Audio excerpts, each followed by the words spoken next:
EAGLES. Eagles.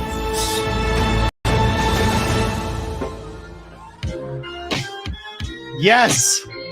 Yes. Yes. Yes. I might just loop yes for the rest of the show for 3 hours. But before I even get into anything, let me give Derek Gunn, my friend, and all of our chat and Tone and everybody listening, everybody streaming.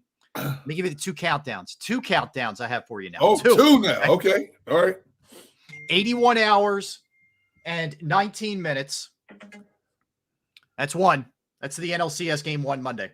Okay. 53 hours, 25 minutes to the Eagles and the Jets on Sunday.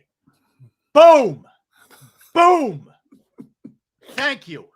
Unbelievable. Hi, Derek. Welcome in, everybody. Oh, my goodness. That was Stress City last night. Those that last was few dog innings. years Oh, my goodness. last night. Man, those last few innings, that was like something you watch in a movie. Whew. Oh, my goodness. I'm telling you, man, that was like, that was white knuckle, agita, you name it. Kind of, I mean, the 7th, 8th, and 9th were just, there were so many moments, but there were so many things that could have gone wrong. They didn't go wrong. And once again, Rob Thompson managing with a pair, and they get through it, man. That was wild last night. I can't say enough about the managing job Rob Thompson has done in this series. You know, you go back to last night's games. He takes the obvious closers and he brings them in the middle of the game. And the guys who are normally the middle relievers, they use them on the back end, and it just works to perfection. It's like Rob Thompson, man. You know, he should be in Vegas. He should be at the roulette wheel, man.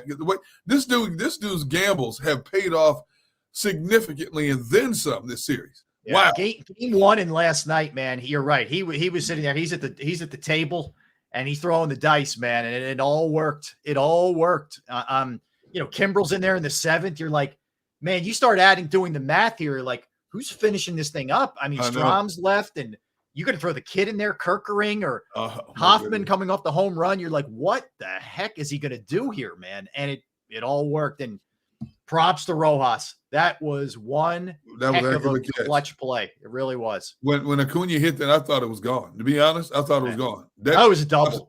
I've seen that at the very least off the wall for a 2-bagger, which would have tied the game. Oh. I've seen Acuna swing too many times this year to know that when it pops off the bat like that, that spells trouble. But my goodness, Rojas gets back there and makes this catch. Woo, man, the whole place.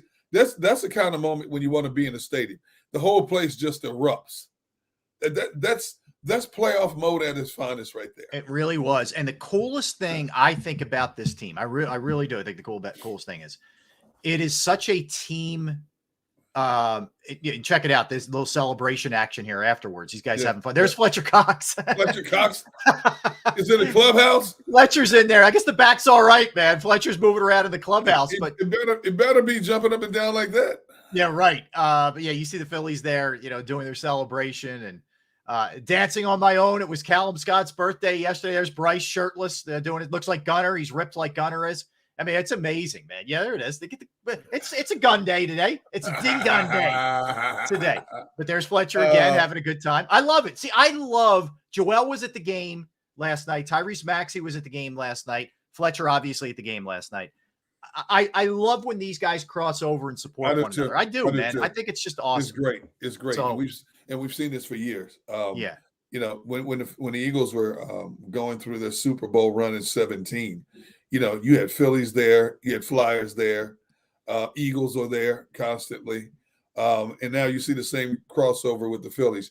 You're right. I just love how all these teams support each other in this city, man. Yeah, it was really impressive. But what I was saying is it's so cool to see a young kid like Rojas, you know, other guys getting opportunities out of the bullpen, Kerkering, we mentioned like earlier in the series. Yeah. The veterans like Harper, the veterans like Turner, Castellanos. I mean, let's give Ranger some love here. He set the tone here. He delivered again, you know, right out of the chute. It was really the ultimate team win, man. Everybody contributed to that game. Every single person did.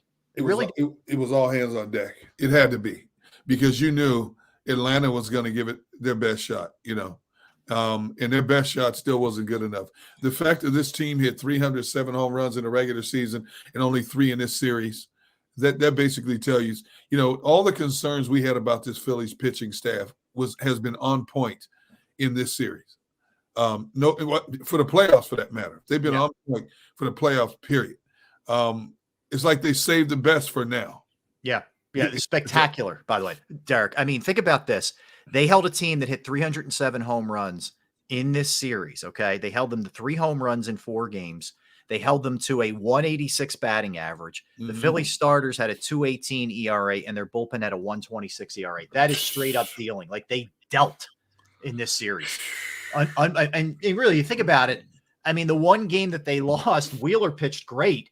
Yeah. It just, a lot of things unfolded for them to lose that game. But nonetheless, I mean, it was amazing against this team. I mean, you don't do that against this team. Nobody did it all year against this team. No. Let me give you a crazy stat about the baseball playoffs in general, because this has been such an unusual baseball playoffs in particular. All the teams that won 90 games or more that are out of the playoffs went 1-14 in the playoffs. Jeez. The 4 teams that are left, 3 of them won 90 games exactly. The other team won 84 games. It's like, are you amazing. kidding me?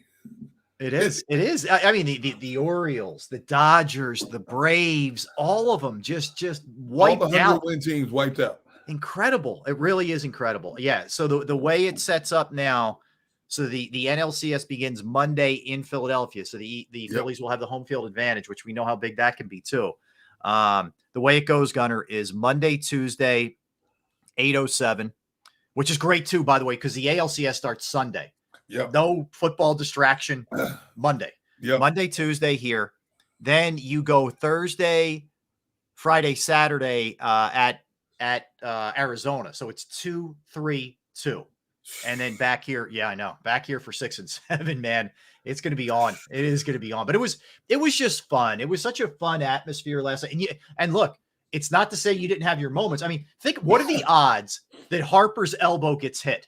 I know. What are the odds that happens? I know. And he still came back out. No, I know. But man, for a second, you're like, everything is just thrown out the window, man. You can't write a better script. No. You couldn't write a better script. You look at Castellanos, 4 home runs in 2 games. Harper,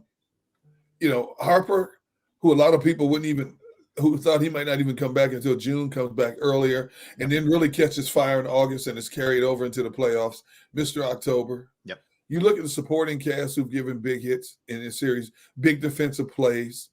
There is no one standout, I mean, Castellanos has outshined Schwarber in the home run department. For sure. There is no 2 or 3 players you have to rely on. Trey Turner, 4 hits last night. 4 hits last night. Bounces back, from a rough, couple games, 2 games ago or whatever. Yeah.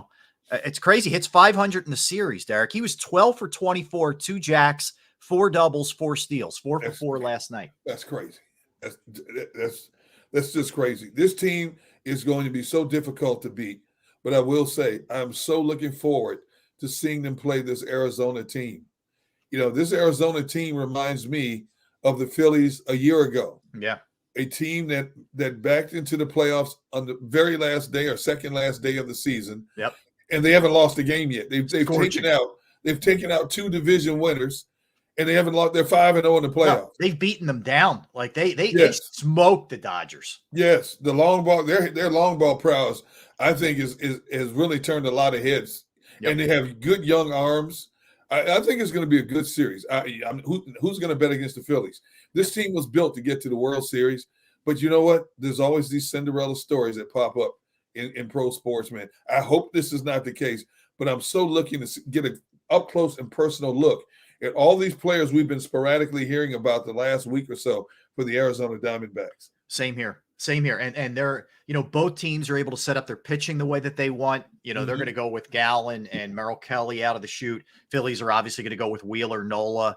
And that, that's the other thing, Derek. And I know it happened game 3, not game 4 last night, but, Nola is showing you, like, he's figured it back out. Whatever it was, he's figured it back out, man. So, and you feel great about Ranger in game 3 because all he's done is just deliver every time he's gotten a shot. You know, I mean, it's not his fault he got pulled early out of the first game. No. So you feel good about your 3 starters, going into this thing. And the way this bullpen is dealing right now, you don't have to worry about pulling a pitcher after 4+ innings. Right. If they continue this trend, I mean, it doesn't make a difference if it's Hoffman, Kimbrel. Sir Anthony looks like he's kind of gotten it back together too. Yep. All these guys, we were like, what are we going to do when we get to the playoffs? Have basically said, here's what we got for you. Yeah. Everything has gelled so much better.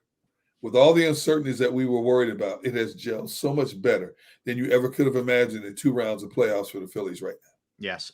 Hey, by the way, let me just pass this along too. Excuse me. Eagles practice today, Derek. Yep. No Darius Slay with the knee. No Jalen Carter with the ankle. And this one popped up yesterday. Yep. He apparently got stepped on at practice. Justin Evans with the knee, and no Quez Watkins. Again, no Quez Watkins. Again. I don't know what that is. He played in the Rams game. I know he was hurt before that with the hamstring, but I'll tell you what, man, there's some concern there. That's not, if those guys don't go, that's a real thing. I agree, but again, I'll say this.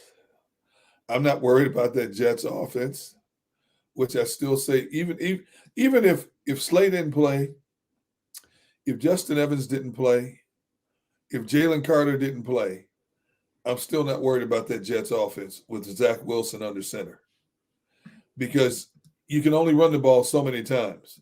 You can only run it so many times, and I don't see the Jets, even with those deletions, I don't see the Jets coming close to 200 yards rushing on this Eagles defense. I really don't. Yeah, look, I hear you. You force them to throw it. You remember, you still have the edge rushers. Oh, you still have Sweat. You still have Reddick. You still have Brandon Graham. Every time Zach Wilson steps back, especially with that banged up Jets offensive line, every time Zach Wilson steps back, he's hearing footsteps. I'll tell you what, it didn't necessarily show up in the stat sheet. Josh Sweat was awesome in that game. I'm telling you, Derek, he's due for like a 2-3 sack game. He is. Yeah. He was great. He was really good in the Rams game. It just didn't, you didn't notice him because Reddick got 2. Jalen Carter was doing his thing, but he was really good. He's had a good year so far. It's just he doesn't have the sack totals that are real high, but he'll be fine. I'm not worried about him one bit.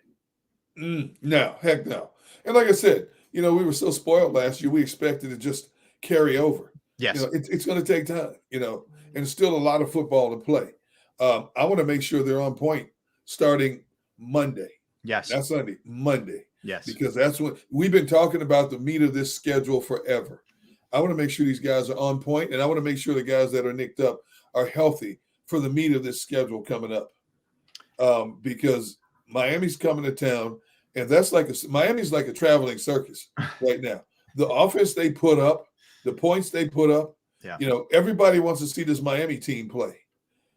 Me included. I can't wait to see them up close and personal. Same here. Yeah. I want to see how they try to defend Tyreek Hill and Jalen Waddle.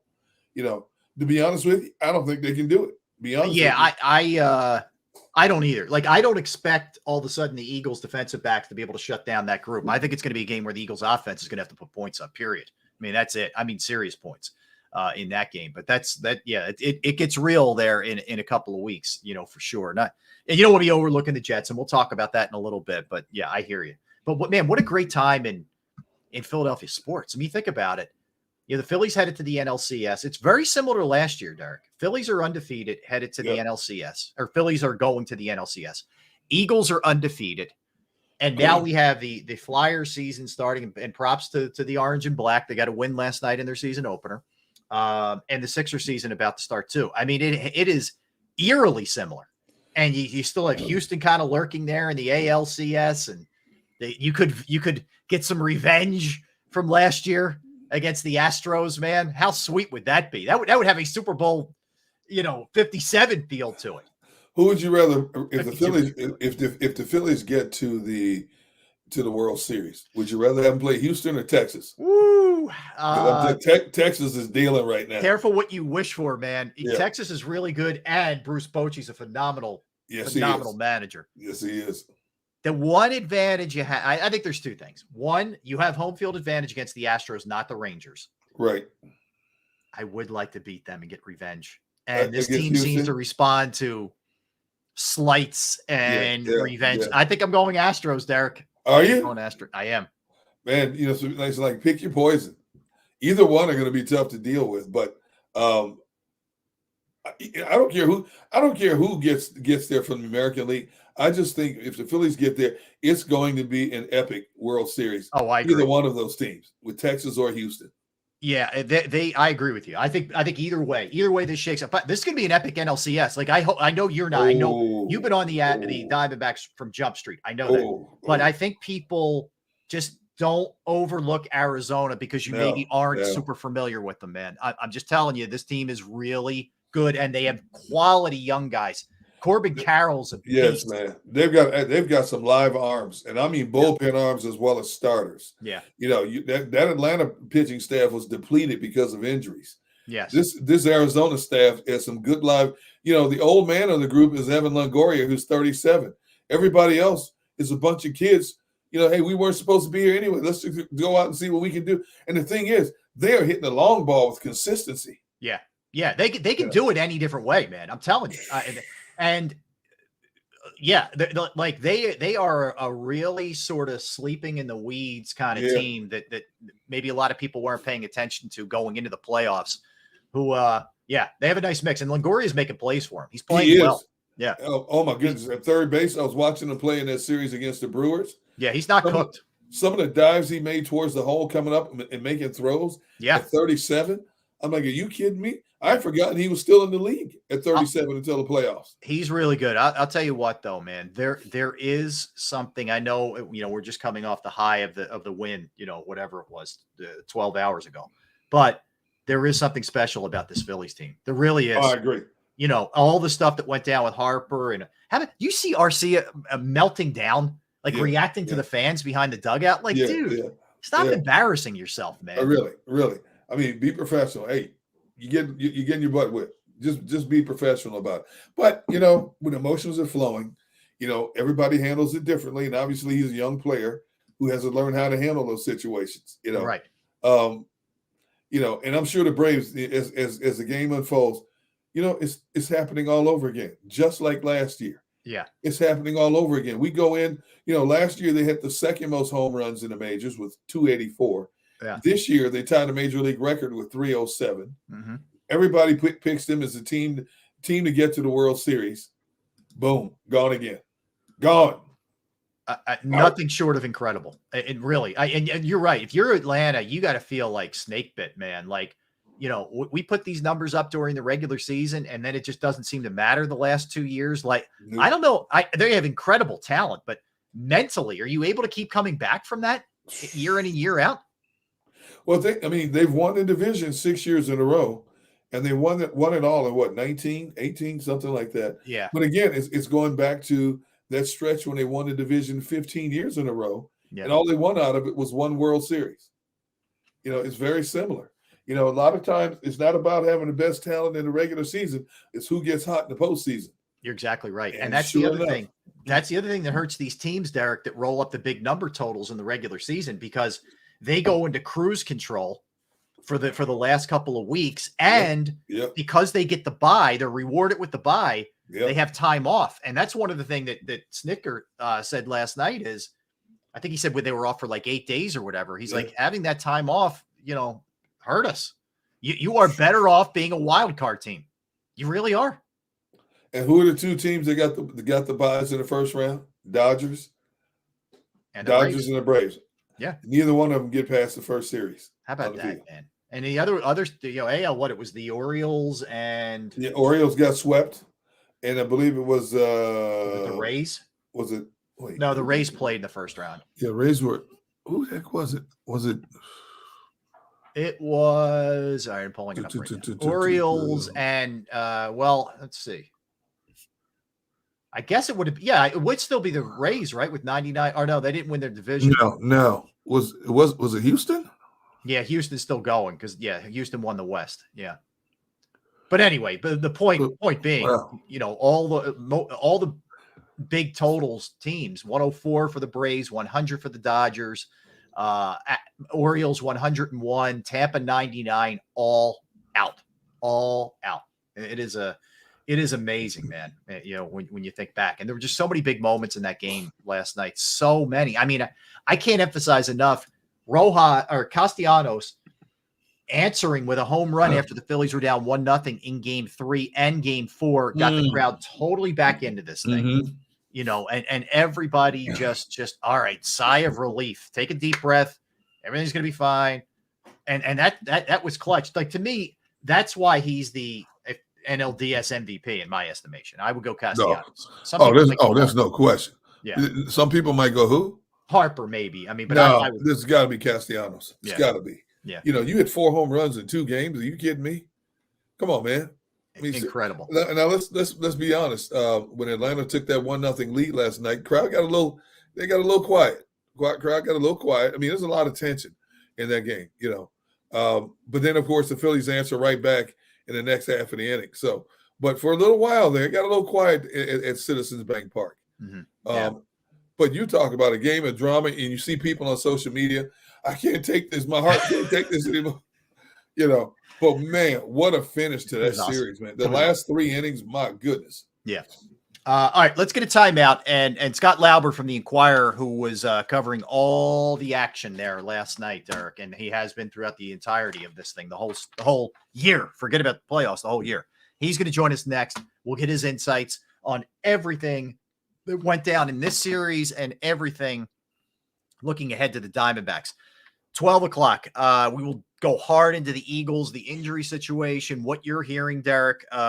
Fletcher Cox, obviously, that's a good sign. He practiced. He was out doing his thing last night, but we'll dive into the Jets, the little fear of the overlook to Miami. We'll get into all those kind of things. Not to mention, we'll look at who's playing who in the NFC East, the best games of the week in Week 6, AFC Power Rankings, birthdays, movies, all kinds of stuff in store for you. So don't go anywhere. That's Derek Gunn. I'm Rob Ellis. We are Sports Take, JAKIB Sports YouTube Network. All right, let's talk about Bravo Pizza of Havertown. I'll be hitting it a little bit later, my friends. Yes, Bravo Pizza of Havertown. Been going there since I was a kid. They're family-owned since 1985. You got Alex and his great crew there, just pumping out the best possible food that you could possibly have. 20 different styles of pizza. They have slices to go. I love the upside down. That's my go-to there. But they have the specialized pizza. However you want it, they will make it. But you're not up for pizza? Great. Fresh pasta, sandwiches, wraps, wings, salads, whatever you're in the mood for. Bravo Pizza is also committed to the community. They have fundraisers for charities, for schools, for Little Leagues, where the proceeds go to those organizations. You can follow them at the Bravo Pizza of on Instagram and Facebook for daily specials and promotions. They're at 1305 Westchester Pike, Manoa Shopping Center in Havertown, Pennsylvania. That's 1305 Westchester Pike, Manoa Shopping Center in Havertown, PA. You can call them right now, 610-446-3810, 610-446-3810. You heard me talk about it. Here's a little sampling for you of Bravo Pizza of Havertown.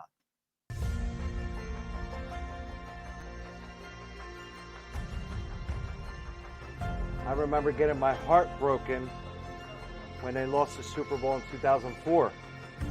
We're big Eagles fans. We moved to South Philly because of the Eagles. When they won, we went straight to Broad Street, and everybody was going nuts over there, and it was just a memory that you'll never forget.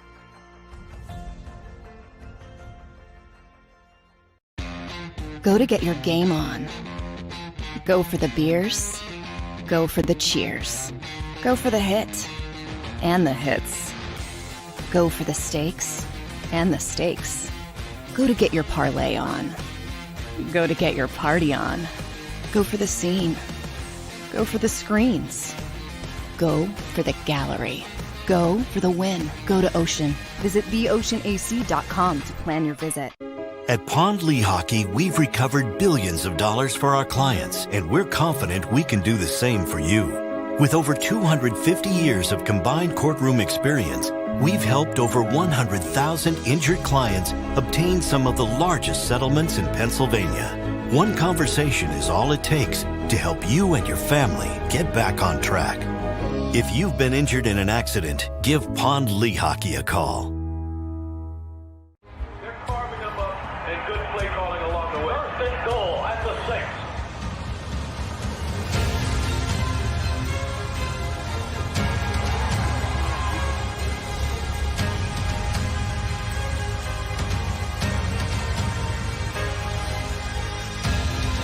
On the field of life, First Trust Bank is there for you.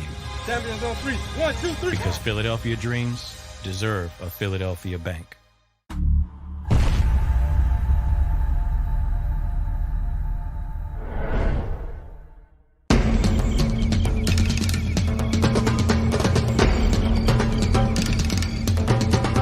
Staffing is not easy, but that's what we do every day, all day. The key to our success is storytelling, asking the right questions to find the right people. Hi, I'm Gary Kane, president of Kane Partners. We want to be your staffing partner.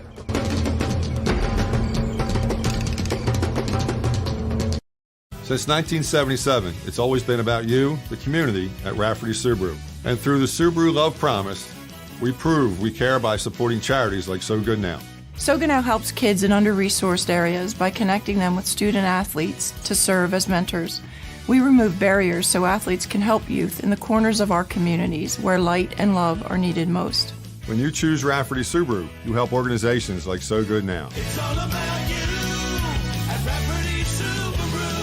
Do you stream on a Roku, Fire Stick, Google TV, or Apple TV? Now you can watch 6ABC 24/7 with the 6ABC Philadelphia streaming app. And the big story on Action News? Search 6ABC Philadelphia and start streaming today. EAGLES. Eagles.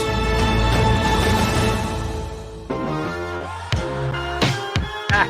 Yes, we are hanging out with you on this beautiful Friday. Yes, it is Friday. We haven't even done the Friday thing. We've been so caught up in everything else that's going on, man. Well, understandably so. It's true. Yeah, we've had a few things going on. Hey, you know, Tone put up in the private chat. Tone put up. He says, "Look, Monday could be a special day for Philly again. Cowboys play the Chargers. Phillies play D-backs. Cowboys could lose, and Phillies could definitely win. Let's do it, Philly. It could be the perfect storm. Could yes, be. sir.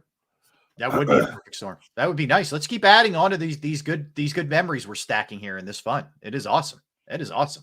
All right, let's bring on our next guest. He's been kind enough to hop on with us throughout the course of the season, and we keep it rolling here in the postseason. And that is Scott Laubert from the Philadelphia Inquirer. Does a phenomenal job covering the team and covering the sport. Scott, how are you, my friend? Good morning. Doing well. How are you guys? Good. No hangover, no champagne, no champagne hangover for you. Nothing like that. Good. Let's explore that, Scott. All right. I'm assuming you were in the clubhouse, correct? I was. Okay. Yes. So what's the move? Like, do you after you finish up all the work that you have to do are you driving home in like plastic and then you get home and shower right away? Like, what's the move? Yeah, after really. the celebration. Yeah. I'll let you know when I figure it out for sure.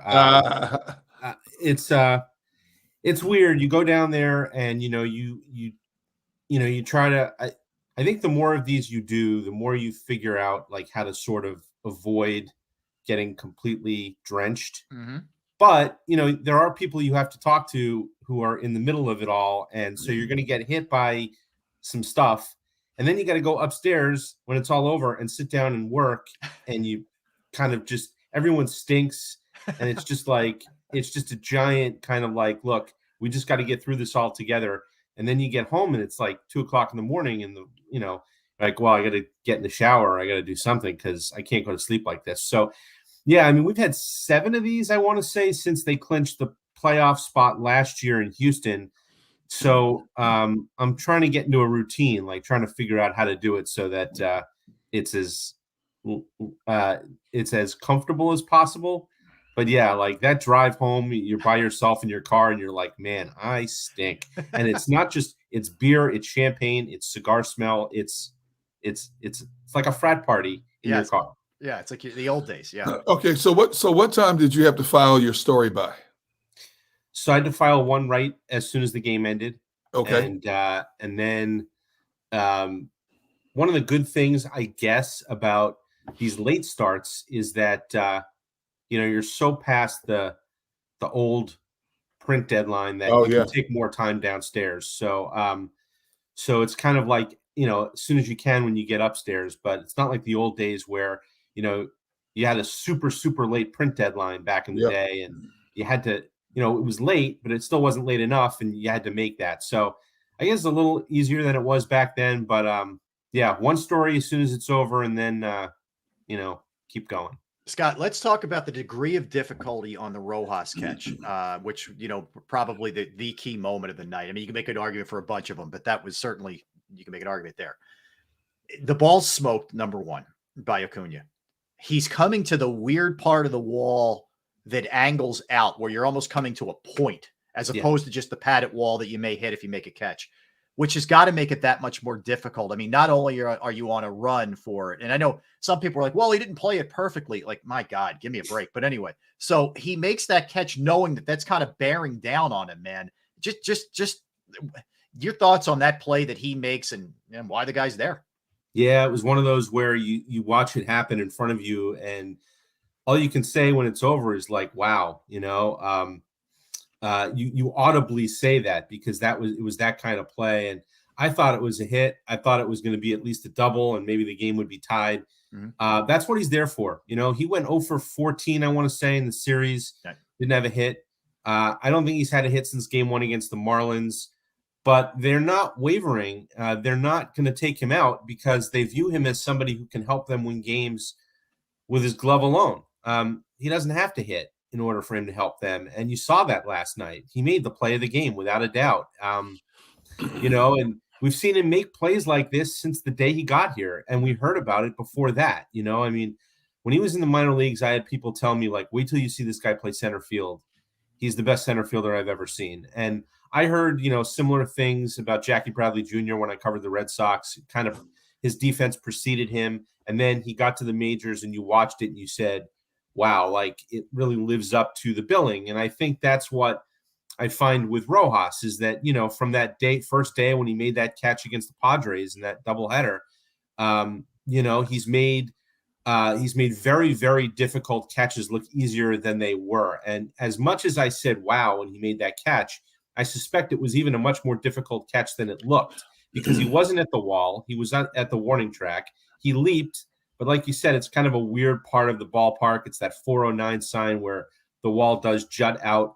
Maybe he thought he was closer than he was. In hindsight, maybe he doesn't have to leap. Maybe he's got the room. So there was a lot of difficulty in making that play.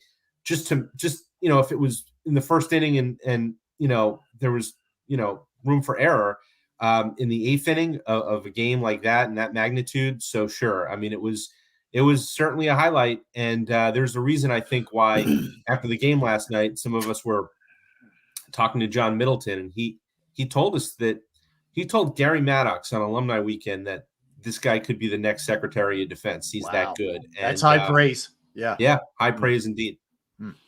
Scott, I can't get over the fact that when you look at where the Phillies are right now, most teams you have 2-3 players you consistently rely on in big moments.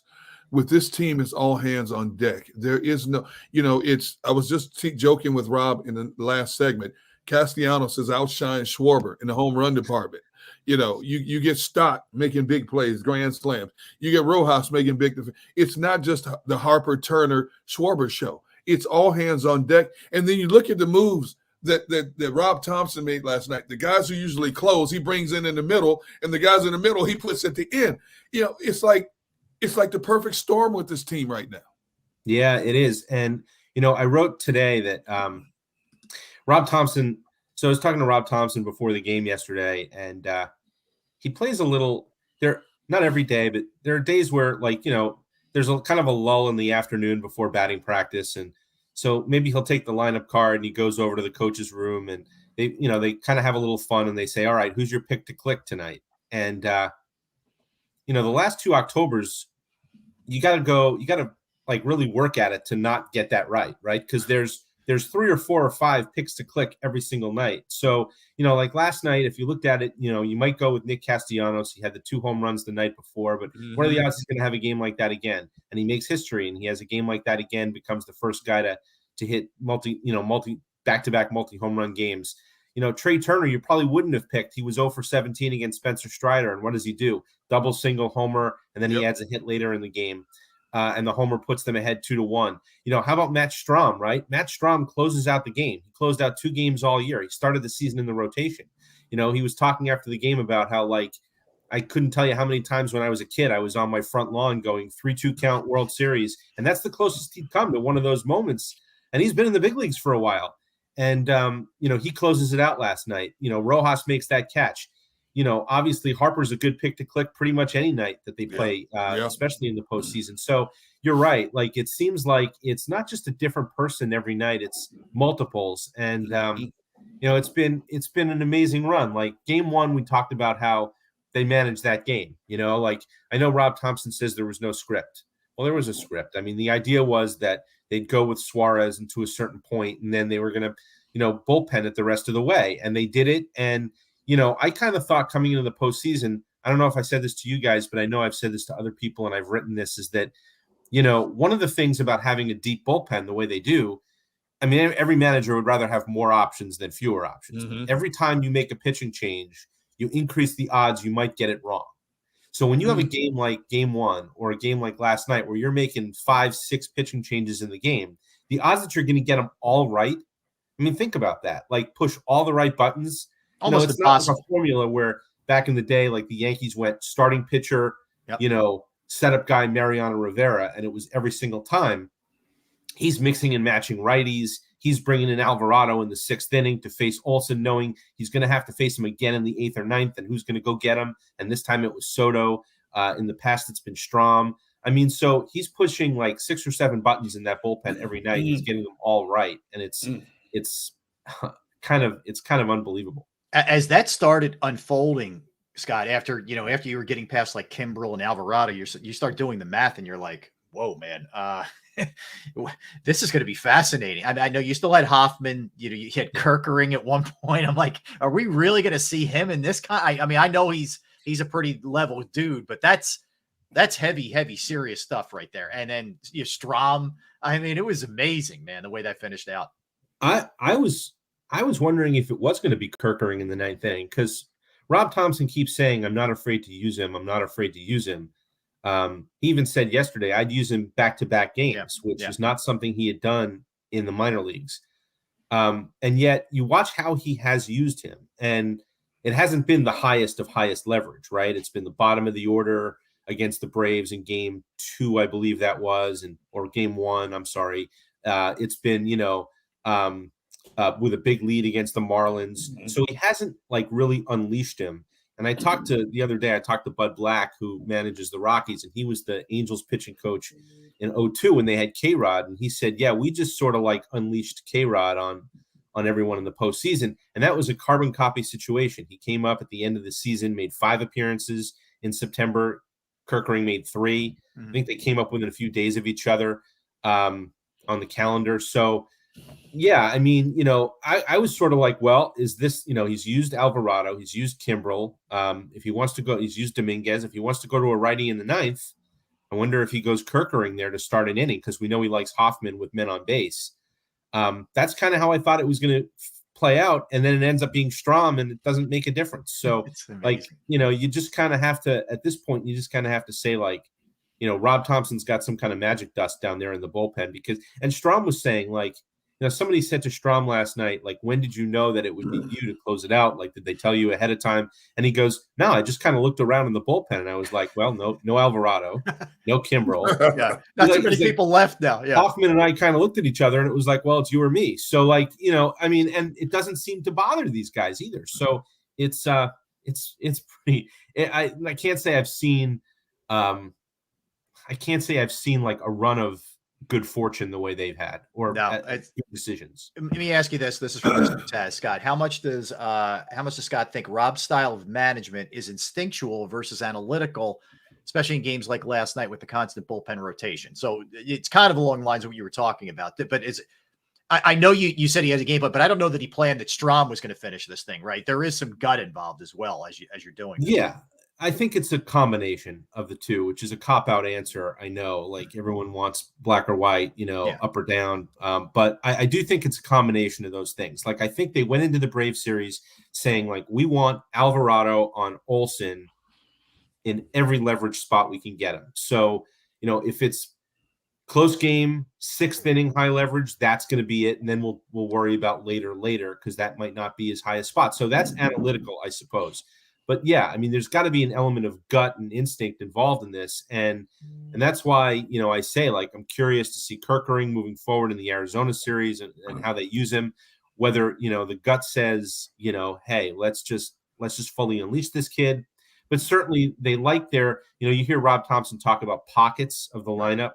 It's nowadays, especially with the 3-batter rule for relievers, they try to identify pockets for these guys. And I thought you saw in game 1, especially, like, Dominguez was going to get the Acuna-Riley pocket, it seemed like. And Alvarado was going to get a pocket that involved Olsen. And, I think Kerkering was going to get a lower in the order pocket. So I guess from an analytical standpoint, they try to match it up as best they can. But he's got to have the instincts and he's got to have the guts to kind of make the moves they make. And I think it starts with that, and it goes from there.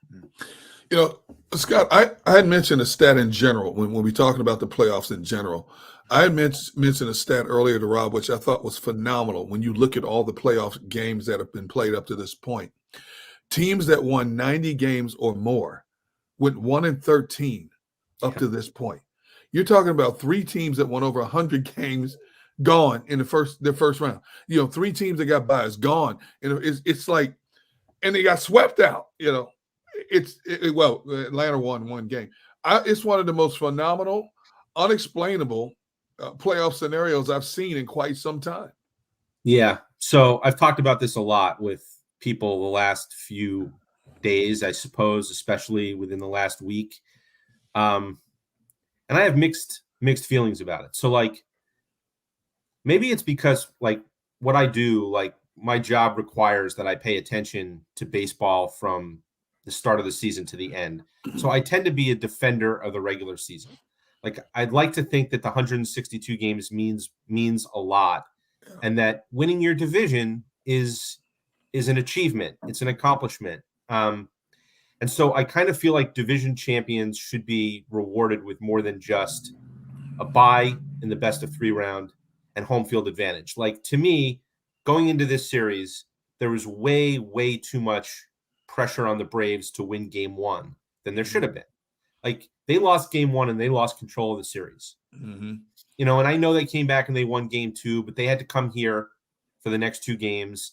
To me, it was like you won 104 games and you did all of that, and then you lose game 1 and you're really kind of you're in a mess, right? So part of me feels like that. And I think the solution is simple. I think the solution is, either make the division round 7 games, because now you lose game 1, you have a little bit more room for error. You have a little bit more leeway.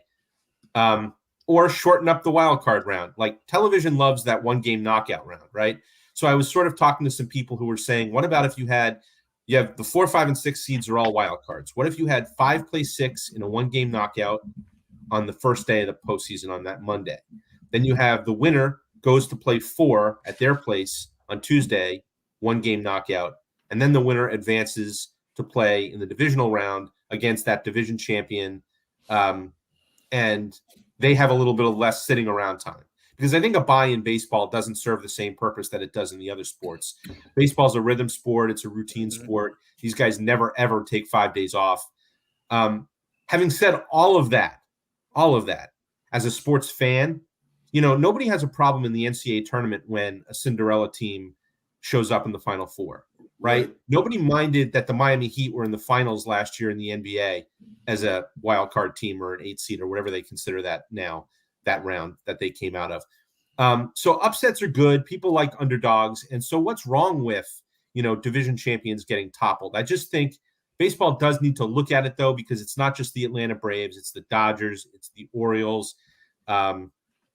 And again, the flip side of that is it doesn't seem to bother the Astros. They get buys every year and they win their division, and they won the World Series last year. So, I do think it's something baseball's got to look at. I do think it's more than just a Braves thing. It's a division champs thing. And maybe it's as simple as making the first round 7 games instead of 5. And you give that team a little bit more breathing room if they lose game 1 at home. Well, I'll just look. I know Strider is not the biggest. Philadelphia fans don't love Spencer Strider. I don't know where he ranks. RC is probably 1, but here's what he said after the game regarding this: the people trying to use the playoff format to make an excuse for the results, they don't like. They don't like are not confronting the real issue. I think what he's trying to say is they're not confronting the real issue. You're in control of your focus, your competitiveness, your energy. If having 5 days means you can't make the adjustment, you have nobody to blame but yourself.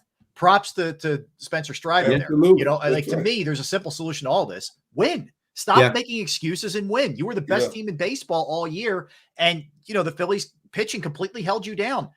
At some point, it's not about the 8 days off or any of the other stuff. It's because you didn't deliver and they got outplayed, period. I mean, no, you're right. And you're right. And look, I happen to think the Phillies,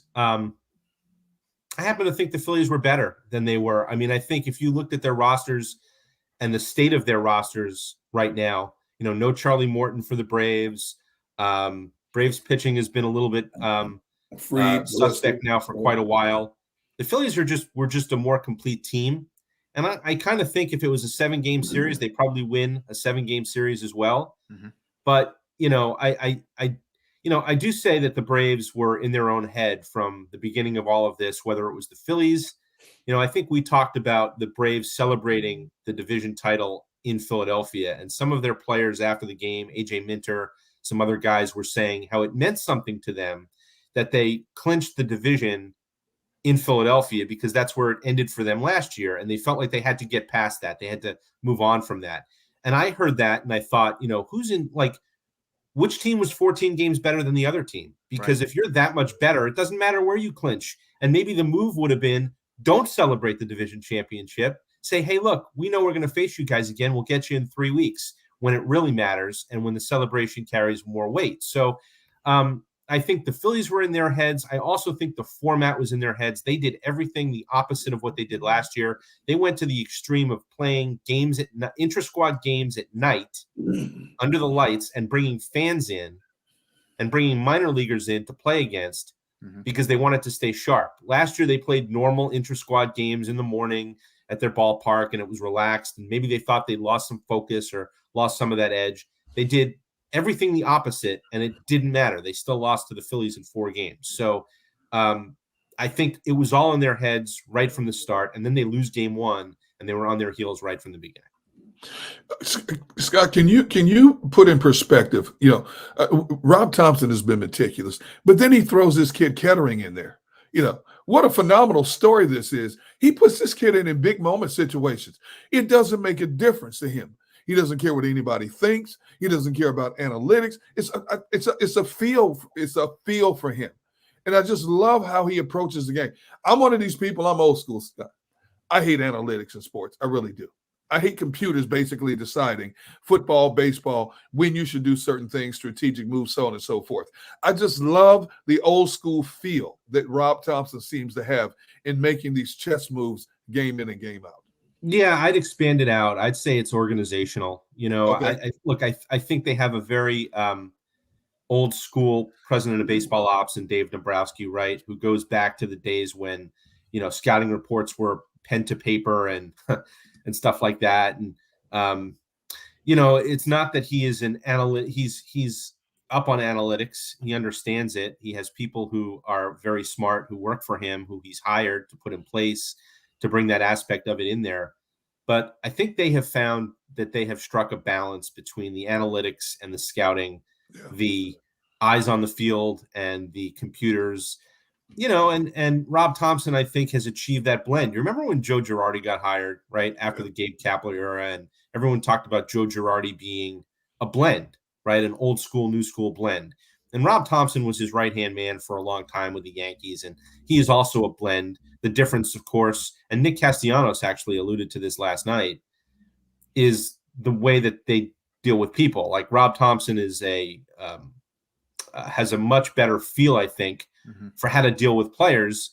Now, Castellanos said he came in here last year. They had a very talented team. They did not start well. The manager, was constantly juggling the lineup. The manager was, it looked like he was projecting a little bit of panic.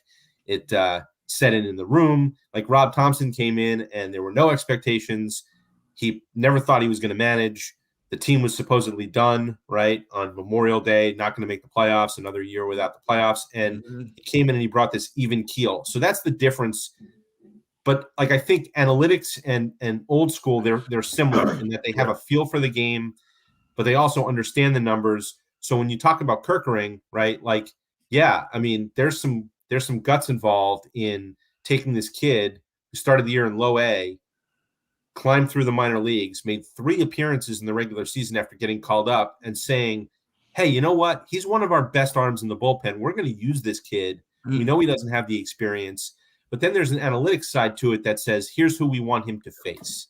Like, here's who his best matchup is. And they felt in the Braves series like it wasn't necessarily Riley and, Olsen's a lefty, but like it wasn't necessarily the middle of the Braves order. It was closer to the bottom of the Braves order. And that's where they thought he would have success against those guys, whether it was his velocity, whether it was the way his slider plays, whether it was just here's who we want to match him up against because of his experience. So they have the guts to say, and they have the sort of feel to say, this guy should be pitching for us in the postseason, and then they let their analytics people help guide them as far as when and where and how and who he should face. Scott, last one for me. We've gone pretty far without bringing up Bryce Harper, but I mean, you talk about the impact and you talk about the swing of emotions between game 3 and 4 with the 2 home runs, the stare down of Arcia, and last night, the elbow getting clipped. I mean, what are the odds? I said this to Gunner earlier. What are the odds that his elbow gets clipped on a play like just randomly, where Olsen, not on purpose, but it just bad luck, whatever. I mean, there was so much that goes on there, and he hits every right note after he talks. I know people always, and he said it too, bring up the pandering thing. I've never bought it. I think he is genuine, but just the impact that this guy's had on this team. Yeah. Yeah, I mean, I agree with you. I think it's mostly genuine. I mean, does he lay it on a little thick sometimes? Probably, like I think he understands like how to make his point and how to do it in a way that really hammers it home. But I do think he comes from a genuine place. I do think he has really kind of embraced the whole thing here, the whole experience here. I think he was all in once he decided to sign here. Like he didn't want the opt out because he wanted to set his roots and he wanted to, be here for the long haul. And, the whole Arcia thing, to me, I think there's a little bit of Tom Brady in Bryce Harper in that you give him a little bit to cling to, like to grab onto, and he'll use it. I don't think Bryce Harper was angry or upset or felt like he was being dissed or anything like that by Arcia. Honestly, I think he thought it was kind of funny, and but I think his teammates know how he works, and I think they were all too happy to show him. The funny thing about this is that there was no video of this, and the only audio of it was if you were in that clubhouse and you happened to catch it on your tape recorder or your phone. Yep. There was no video of it. This was purely a print thing, and showed him the quotes. Attaboy, and it was 2 words. It was attaboy Harper, and he cackled or he laughed, according to the people who were there. It wasn't like, he went on this long tirade about how Bryce Harper's a stupid base runner. All he had to say was attaboy Harper and cackle, and for that to get reported, and then people brought it to Bryce Harper's attention.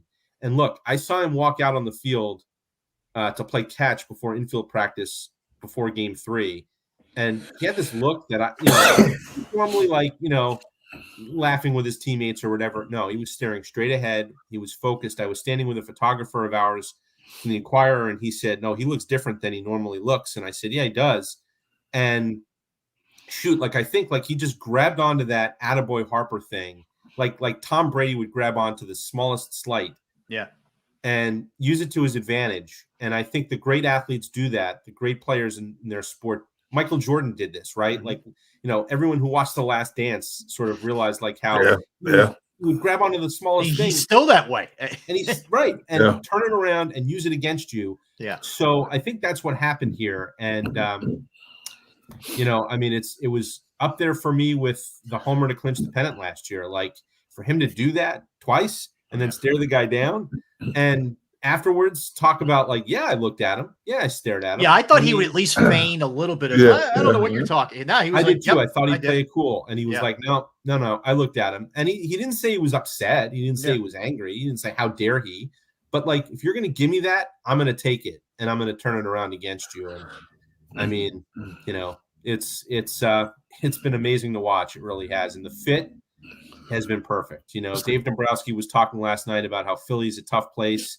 It's a great sports city, but it's a tough sports city, and you better be prepared because you might get booed. And people forget, John Middleton reminded me last night, people forget that Bryce Harper got booed in the first month that he was in Philly in 2019 because he didn't get off to a great start.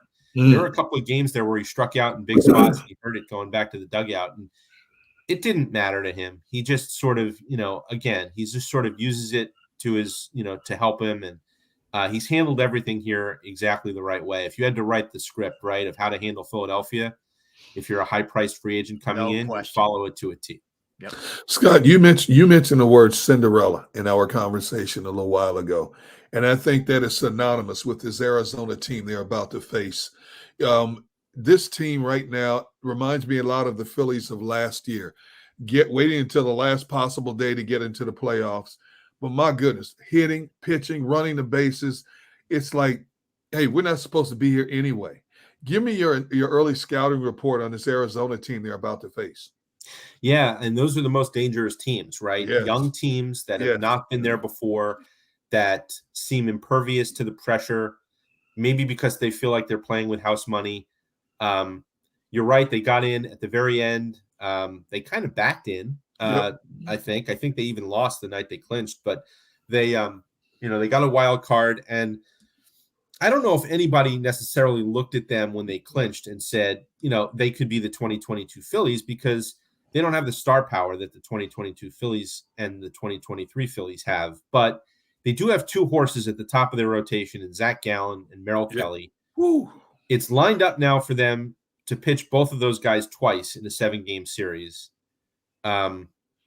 They've got a young player in Corbin Carroll who's dynamic and a game changer. You know, you think of like Trey Turner's skill set and you know, with the speed and the power, and that's what Corbin Carroll has. Ketel Marte is a really good player, their second baseman. I love that kid. Christian Walker can hit at first base. So they have some guys. They have some guys you got to worry about and be careful about. You know, I wonder whether they are the kind of a team, though, that is more dangerous in a short series than they are in a 7-game series, just because the talent gap, maybe from the top of the roster to the bottom, is a little bit more pronounced. But, you know, they are, you know, like, for example, like after game 2, you face Gallen, Kelly, and then the drop off is pretty steep. Yeah. So, you know, but again, they're gonna come in here. They're gonna have to deal with the environment here.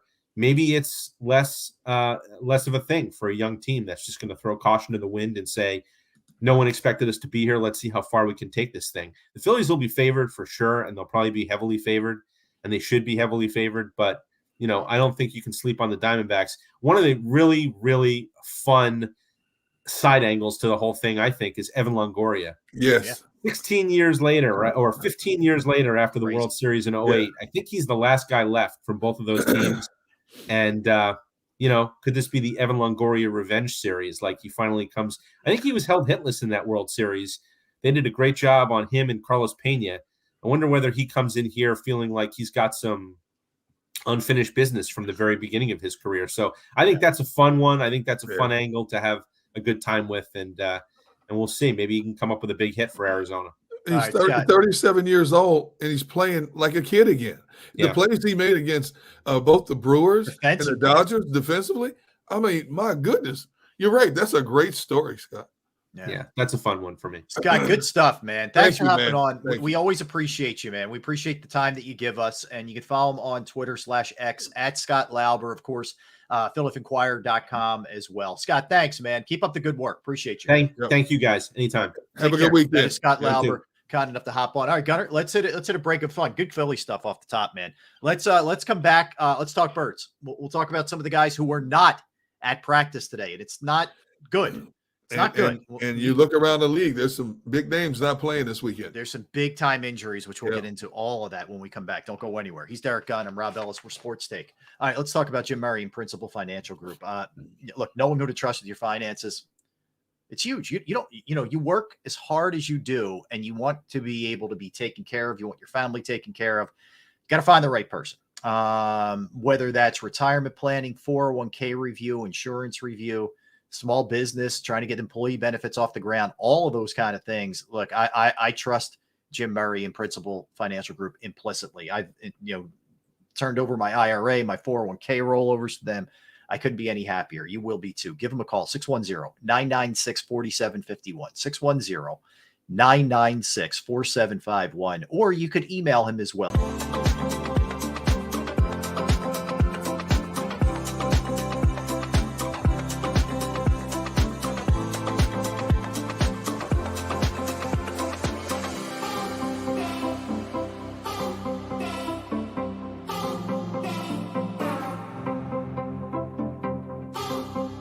If you own a company and you're not producing a podcast, you're missing out. The public consumes messaging when they're ready. Join the professional podcast network of companies and let JAKIB Media Partners put you in the podcast arena. Come to our professional studio, or we'll come to your place of business and professionally produce your company podcast. Call JAKIB Media right now at 267-261-3428. 267-261-3428.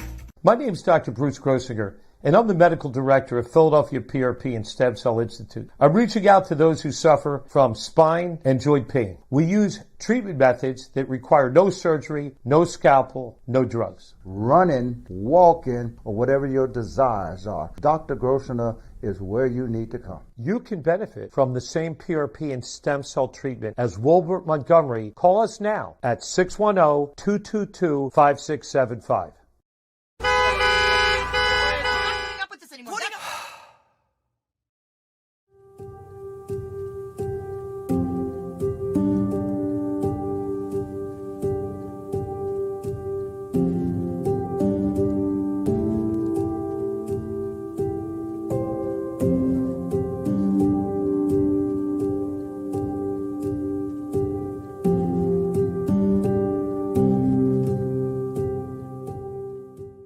Score and save in southeastern PA and Delaware with Colony Pools this football season, and let the experts close your pool with a custom Merlin safety cover in green for the birds. And if you join our Winter Watch team, we'll give you another 20% off, and Colony Pools will handle it all. Keep your tiles on your pool, not in your pool. Fly with Colony right now, Birds fans. Visit flywithcolony.com.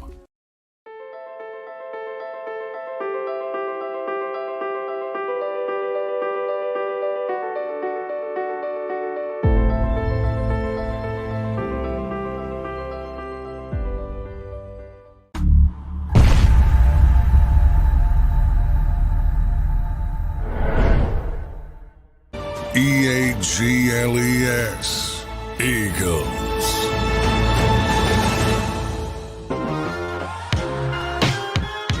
What is up, friend? What is up? Sports Take. Let's hit the like if we could, please. We would appreciate that. That's the Gun. I'm Rob Ellis. We're hanging out with you. All right, Derek. So, not at practice today for the Eagles. Not good. Jalen Carter, foot/ankle. Darius Slay, knee. Justin Evans, knee, and now Quez Watkins has popped up. So that's you're talking about Jalen Carter, who's been one of the better defensive tackles in football this year. You're talking about Darius Slay, who is one of your two premier corners who could potentially be out in this game. And usually, if you don't practice on Friday, it's not a good sign for Sunday. Nope. Justin Evans, who's been out in an area where they're already pretty thin. This is not good. Now, the good news is Fletcher Cox was practicing. Tui Palatu. You better be after jumping around in the Phillies clubhouse last night. You hearing anything here on what's going on with these injuries, D-Gun? Yeah, but I'll have more confirmation at about 1:15, 1:20. All right. Jalen Carter, freak accident, had his ankle stepped on in practice on Wednesday. Yep. And so they're being very careful with that. None of the injuries that you're talking about, if these players should miss, are considered long-term injuries. Nick Sirianni spoke with the media today, and he basically said, when reporters try to get answers out of him, yeah, there's a possibility, but if they miss, it's not considered long-term. And so that's what I'm hearing as well. But in terms of who's officially out, I should know more at about 1:15-ish, 1:20-ish, something like that. Okay. But either way, that was, I didn't see, as of yesterday, when we sign off, we don't know who's, depending on the practice time. If they practice later, we don't know what's going on. We didn't know about Jalen Carter yesterday. Apparently it happened, Wednesday, I guess. Yeah, Wednesday. Yeah. So, yeah, I mean, that's the bummer, man. That's the tough thing if these guys are out, because here's the thing. I know it's the Jets and the Eagles are heavily favored and it's Zach Wilson. They can run the ball. And Breece Hall is a guy you want to have all of your studs there in the middle, and to not have Jalen and Fletcher coming back, you better hope he's 100%. It could be a lot on Jordan Davis, who didn't get a ton of snaps last week, and Milton Williams too. Those guys could get extended minutes. The Jets can run the ball, but their offensive line is hurting. Yeah. Which means that run game may not be as potent. And even if you have Fletcher Cox, Milton Williams, and Jordan Davis, that's still enough to stonewall that Jets running attack. My concern when it comes to the Jets running attack is the outside guys cannot let Breece Hall get on the perimeter. Once he gets on the perimeter and turn it up, not only is he fast, he also can lower his shoulder and punish people. Yeah. And let's face it, this Eagles team is not a great tackling team. The secondary is not a great tackling secondary. Mm-hmm. And that's my concern. If the Jets try to run the ball between the tackles on the Eagles, that plays right into the Eagles' hands. But if they get out on the perimeter and start picking up significant yards, that's going to make that game a little bit closer than it should be. Yeah. You look at what now. I'm not telling you this is any great shakes, anything like that, but you look at the last couple of games here for Zach Wilson. I'll just throw you, some numbers at what he's done of late. So the Kansas City game, which was a loss, they lost 23-20. Maybe the best game of his career. 28 of 39, 245 yards, 2 touchdowns, no interceptions. Had a 2-point conversion as well. Had a 105.2 passer rating. I think he'd be hard pressed to find a better game out of him. Right? I agree. So then the next game, which was last week against, mind you, Denver is woeful. They're embarrassingly bad, and they showed it again last night. But he goes 19 for 26, $199, completed 73% of his passes, did not have a touchdown pass, did have an interception, was sacked 4 times, and the passer rating drops to 78.8. Like, any way you slice it, this guy's mediocre to bad, and he's a mistake waiting to happen. And he holds on to the ball a long time, and he doesn't have a great line, too, on top of it. It's not just him. But regardless of the status of Jalen Carter, this should be a game where the Eagles' defensive line gets after him and beats him up and forces him into mistakes, plain and simple. I want to see what kind of game plan Nathaniel Hackett comes up for with Zach Wilson, because I agree with you. He does hold the ball too long. Yeah. But if he's closely watching the film, and especially knowing that his offensive line is not going to be 100%, they've got to go to much shorter passing routes. They have the weapons to do some damage in the shorter passing routes in Wilson, Allen Lazard, and all these guys.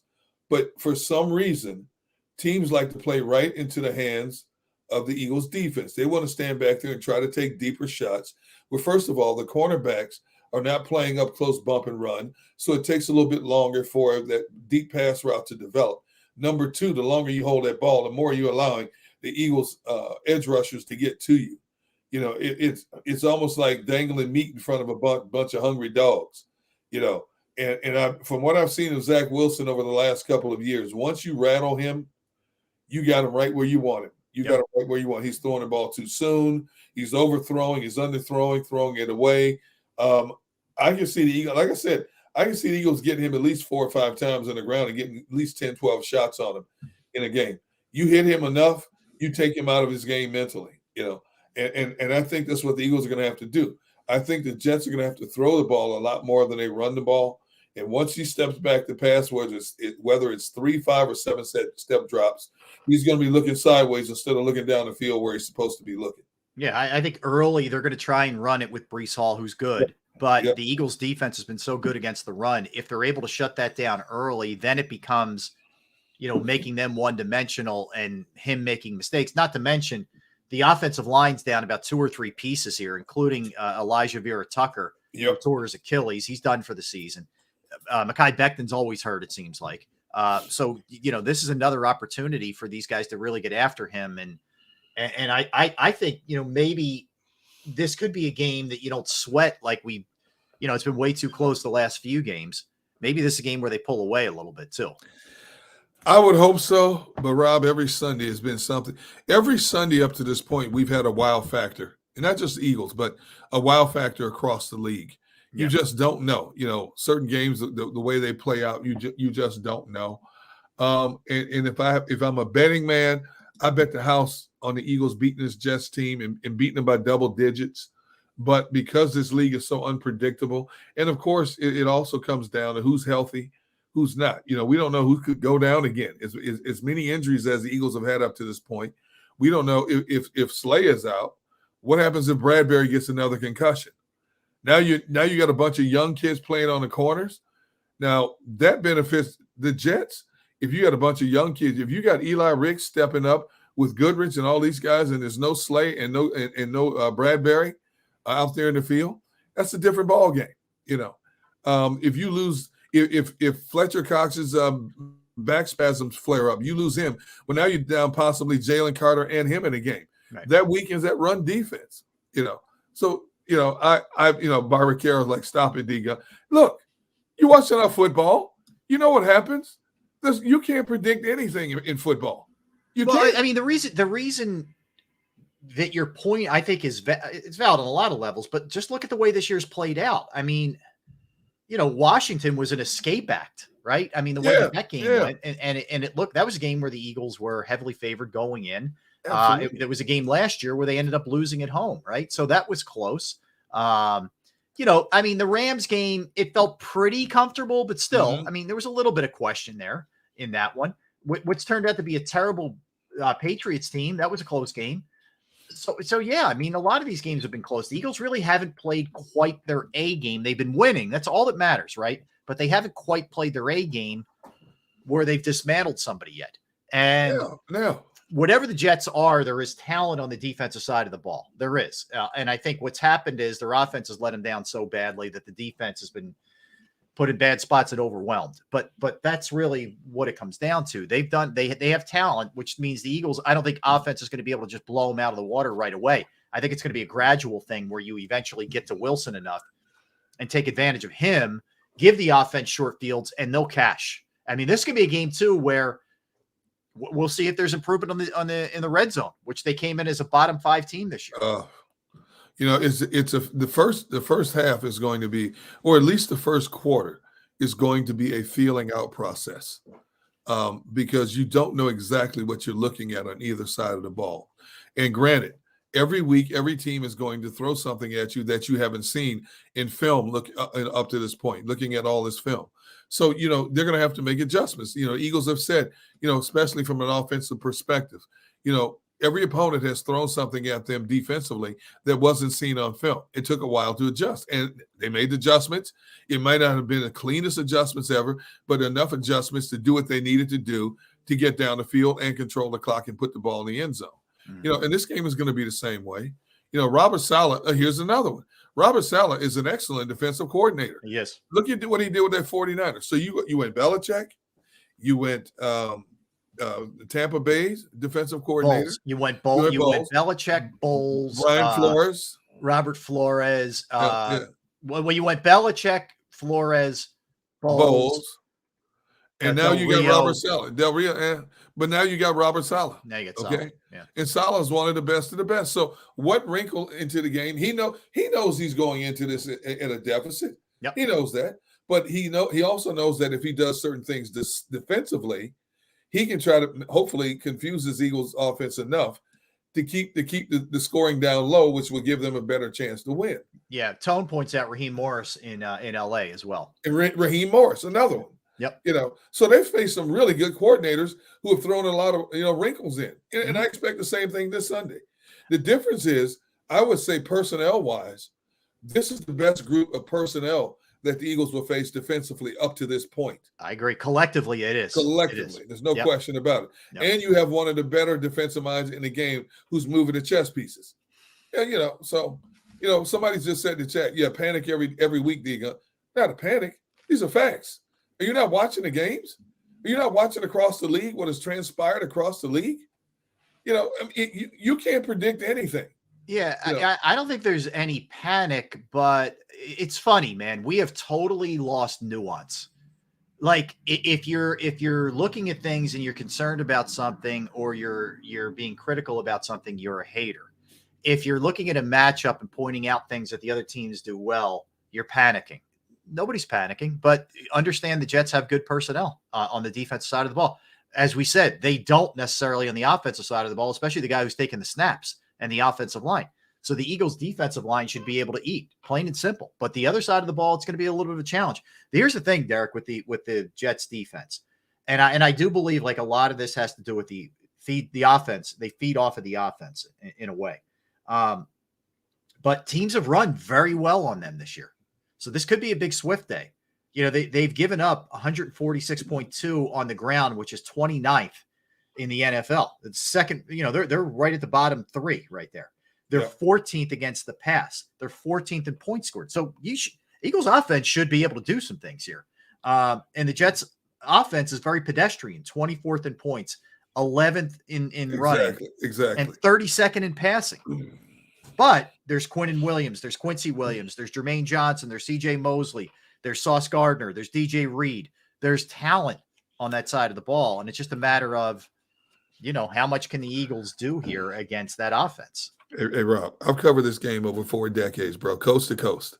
Yeah. I don't care what people think. I don't care if people agree with me or disagree with me. Yeah. You know me well.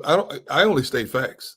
I agree. I agree. And I'm not going to put it out there. Any source, any rumor, I'm not putting it out there unless I've confirmed it. During the course of this show, I've been going back and forth with the right people across the street at the NovaCare complex to get some information. And at about 1:20, I'll give you what you need to hear at 1:20. Okay. Yeah, so, I appreciate it. I know that. Yep. But people, the homers, I get it. Your fans, I get it. But I don't cover the games to be home. I have favorites. Yes, I'm a fan of the Philadelphia Eagles. I'm a fan of Green Bay Packers. But I cover the sports objectively. Always have, always will. So what people think in general, you don't know what you're talking about? No, I have no idea what I'm talking about. No, none whatsoever. Yeah, I hear you. I hear you on that. Let me ask you, I kind of posed this to you yesterday, but tell me what you think here. It is the Jets, and the Eagles, I believe, are 12-0 lifetime against them. They don't lose to them.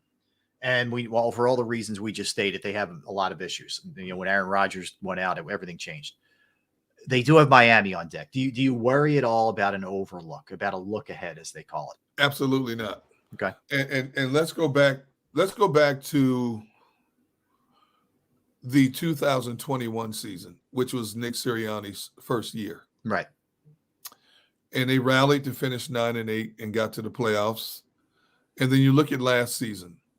Can you think of any particular game since 2021? And I give Nick Sirianni a lot of credit for coming in here and establishing his MO and getting his veteran group of players to relay the message constantly about we're never good enough to look past anybody. Mm-hmm. Can you think of anybody in the last couple of years that the Eagles that you felt coming out of a game, win or loss, that they looked over an opponent? No. No, and I think it's one of the great traits of the coach and the leadership of the players. Like, I think Nick has them ready every week. I think there's a checks and balances with the quarterback. I think with guys like Kelsey and Lane Johnson and Brandon Graham and Fletcher Cox, I think that's how things don't fall through the cracks. Like, if there's anything that maybe got past Nick, it gets caught on the way by one of those guys, and they just don't allow for it. And I think the other thing is when you're coming off of a brutal Super Bowl loss, that's always in the back of your mind. Sure. So no, I think if they lose a game, they just lose a game, and mistakes happen in game or team outplays you. But I don't think it's going to be because they're looking ahead to somebody. I truly don't believe that. Like I don't think we're going to have an Eagles game. You and I aren't going to be sitting here Monday morning saying, I can't believe the Eagles didn't show up, man.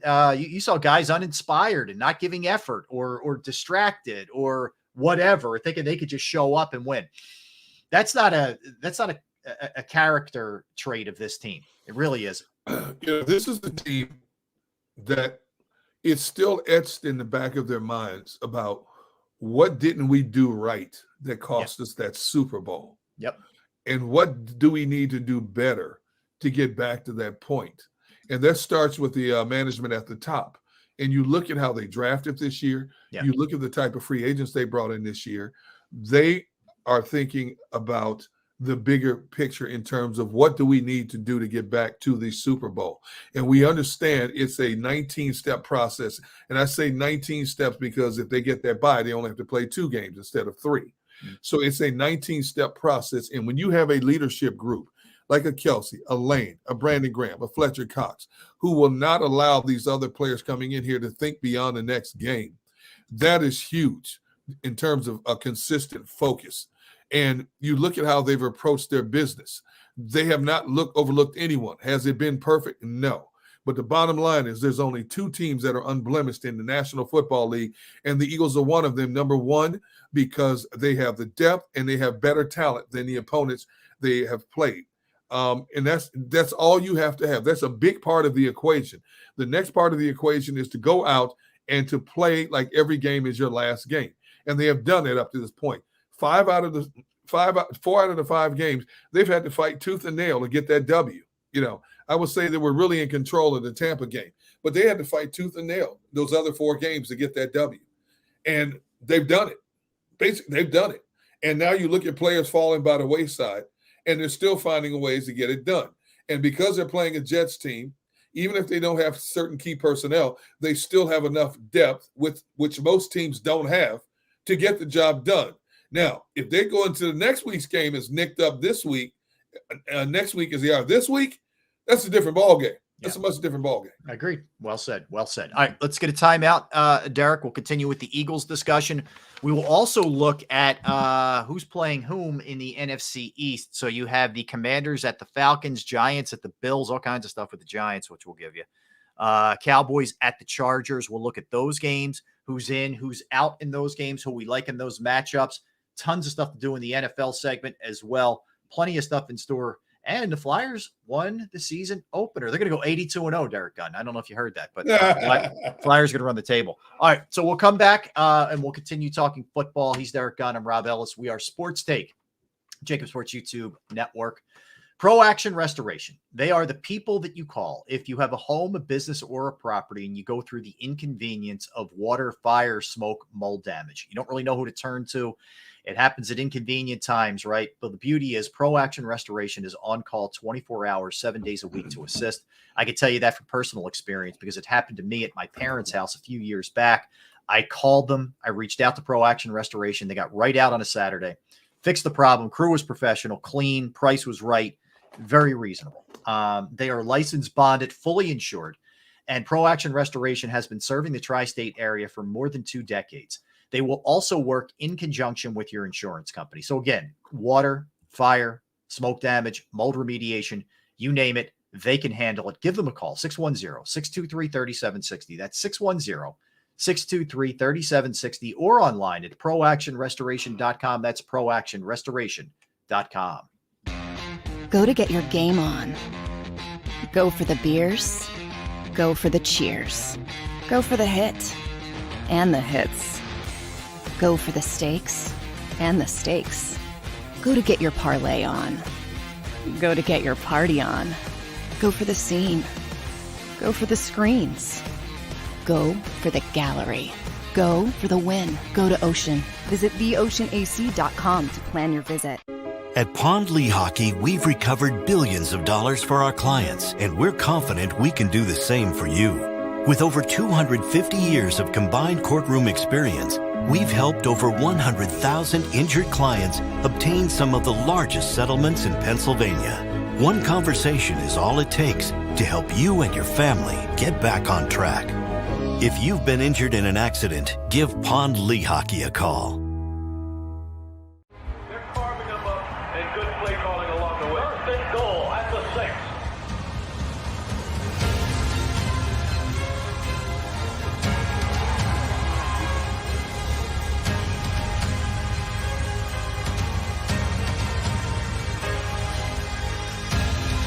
On the field of life, First Trust Bank is there for you.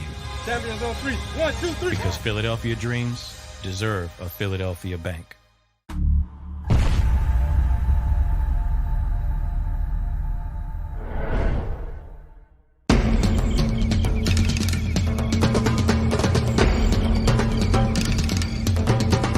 Staffing is not easy, but that's what we do every day, all day.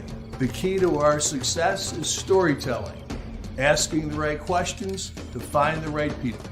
Hi, I'm Gary Kane, president of Kane Partners. We want to be your staffing partner.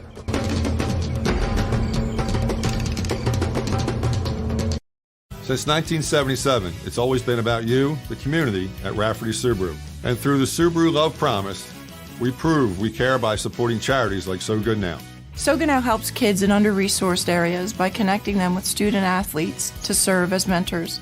We remove barriers so athletes can help youth in the corners of our communities where light and love are needed most. When you choose Rafferty Subaru, you help organizations like So Good Now. It's all about you at Rafferty Subaru. Do you stream on a Roku, Fire Stick, Google TV, or Apple TV? Now you can watch 6ABC 24/7 with the 6ABC Philadelphia streaming app. For the big story on Action News, Search 6ABC Philadelphia and start streaming today. EAGLES. Eagles.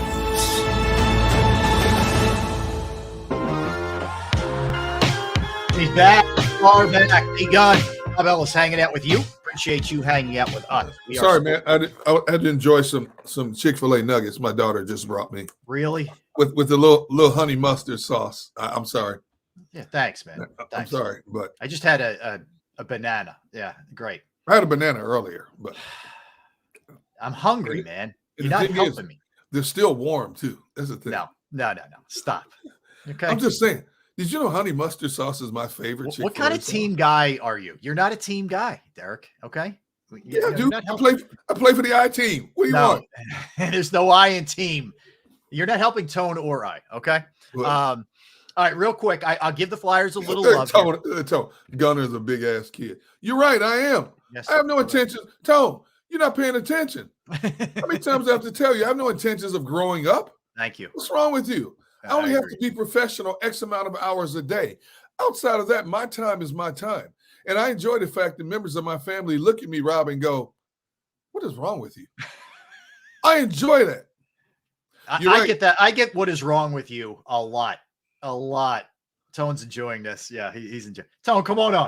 Let's both bury Gunner at the same time. Yeah, come on, Tone. Get up here. Yourself up.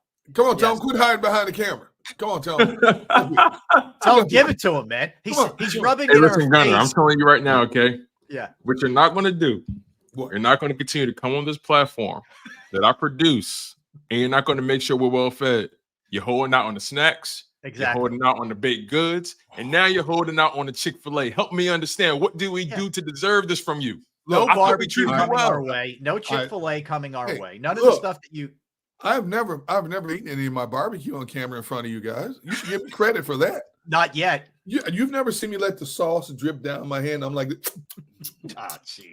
You've never seen me do that. We on want to camera. see that. Yeah, that's You what know we what? want to see. It's a good thing I'm in Texas, okay? That's all I'm gonna say. It's a good thing I'm in Texas. It's a good thing you are where you are because You're in one of the barbecue capitals. But at some point, I'm gonna have to come see you, okay? Because Yes. you're not gonna keep holding out. That's all I know. You're not gonna keep holding out. Other than that, let's get back to regular scheduled program. Thank you, Tone.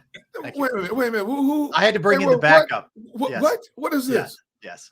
Yes, I bring in the backup What sometimes. if Jake Frio said this should be considered a war crime? I agree. I agree with Jake. Jake's correct. Jake is correct there. I will say this. I will say this. Yeah. I'm not a big Chick-fil-A fan. Everybody I know loves Chick-fil-A. I'm not, but when it comes to their nuggets, I love their nuggets. But outside of everything, I'm just not. I'm the same. I'm the same as you. Like my kids love it. Okay, love it. Yeah. Like for me, I'm not saying I won't eat it. It's fine. I don't mind their nuggets. I actually like the sauce that they have. They have that special sauce. I don't know whatever it's called, but it's fine. I don't go out of my way to get it. I can tell you that. Like if somebody's getting it, yeah, I'm in. But I'm not. It's definitely not one of my favorites. I'll put it to you that way. It's okay. It's okay. You see, my oldest daughter was coming by. She sent a family group text. It's like 9 of us in a family group text. Yeah. She goes, "Hey, I'm going to Target, then I'm going to Chick-fil-A. Who wants something?" And I didn't say anything. And all of a sudden she says, "Okay, I'm leaving Target, last chance." And I said, "You know what? Man, my stomach's growling." I said, "Can you give me some nuggets with honey mustard sauce?" That's all I care about. It's good to get you through. I'm not saying that. I would certainly, like right now, man, I would do a number on them. But I mean, it's not. You want me? I agree with Tina. I like Wendy's better. I like Wendy's. You know, like Wendy's burgers. Hey, let me tell you chili. Yeah. Let me tell you something else. You want a good chicken sandwich? Popeye's chicken sandwiches are phenomenal. Got one right around the corner. Oh my God. Every time I go to Popeye's, I always get like the 4-wing pack, the spicy 4-wing pack. Yep. Ooh. Now, when it comes to Chick-fil-A, when push comes to shove it, I'm really, really hungry. The one thing I will get on the Chick-fil-A menu every time is I love their spicy chicken sandwich with cheese on it. You know, that's it. But I like their nuggets better, but whatever. I do. It's all good. You know. All right. Can we go to commercial break? My stomach's growling. No, you can actually no. I want to torture you. I'm going to make this a really long segment so you can't. It's going to be cold by 1 o'clock. They're going to be cold, man. Oh, poor guy. Hey, speaking of which, at 1:20, I've been given confirmation at 1:20. I'll have an update for you on several things pertaining to the football team. Okay, good. All right. Do want to give the Flyers a touch here. They win their season opener 4-2 over Columbus. I didn't realize they're 7-0-2 in their last 9 season openers. Even though they've been a pretty bad team, they always seem to come out in that first game ready to go.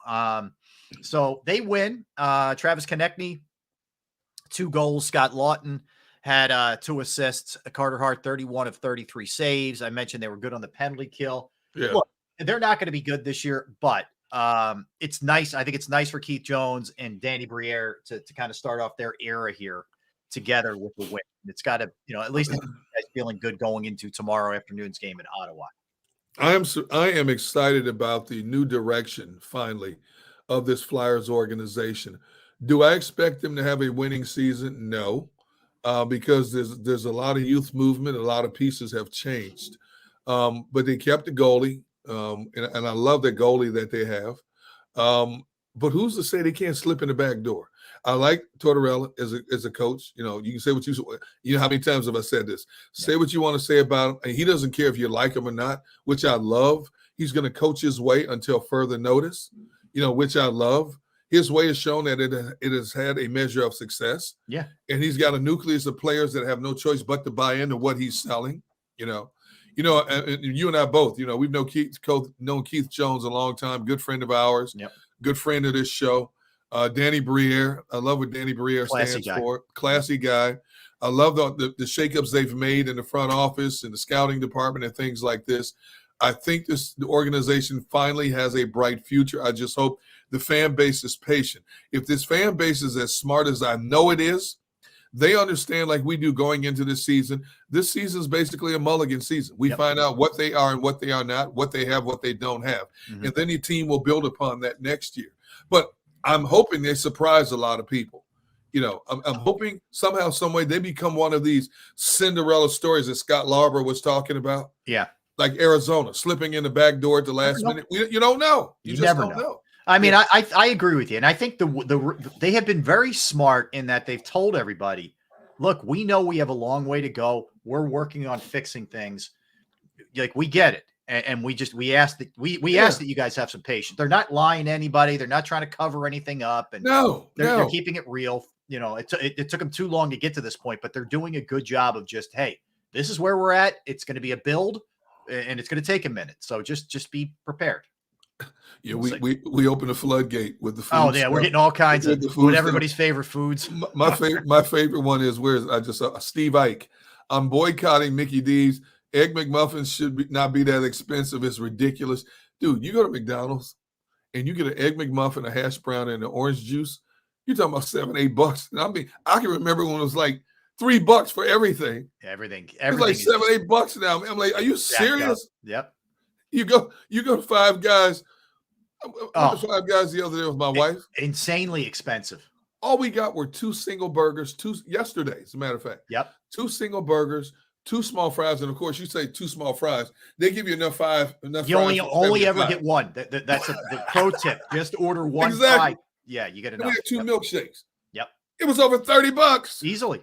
Easily, man. I'm like, telling you. What have we come to as a society, man? I know. It's outrageous. It really is, man. It's outrageous. And we can't stop because our lives are so hectic.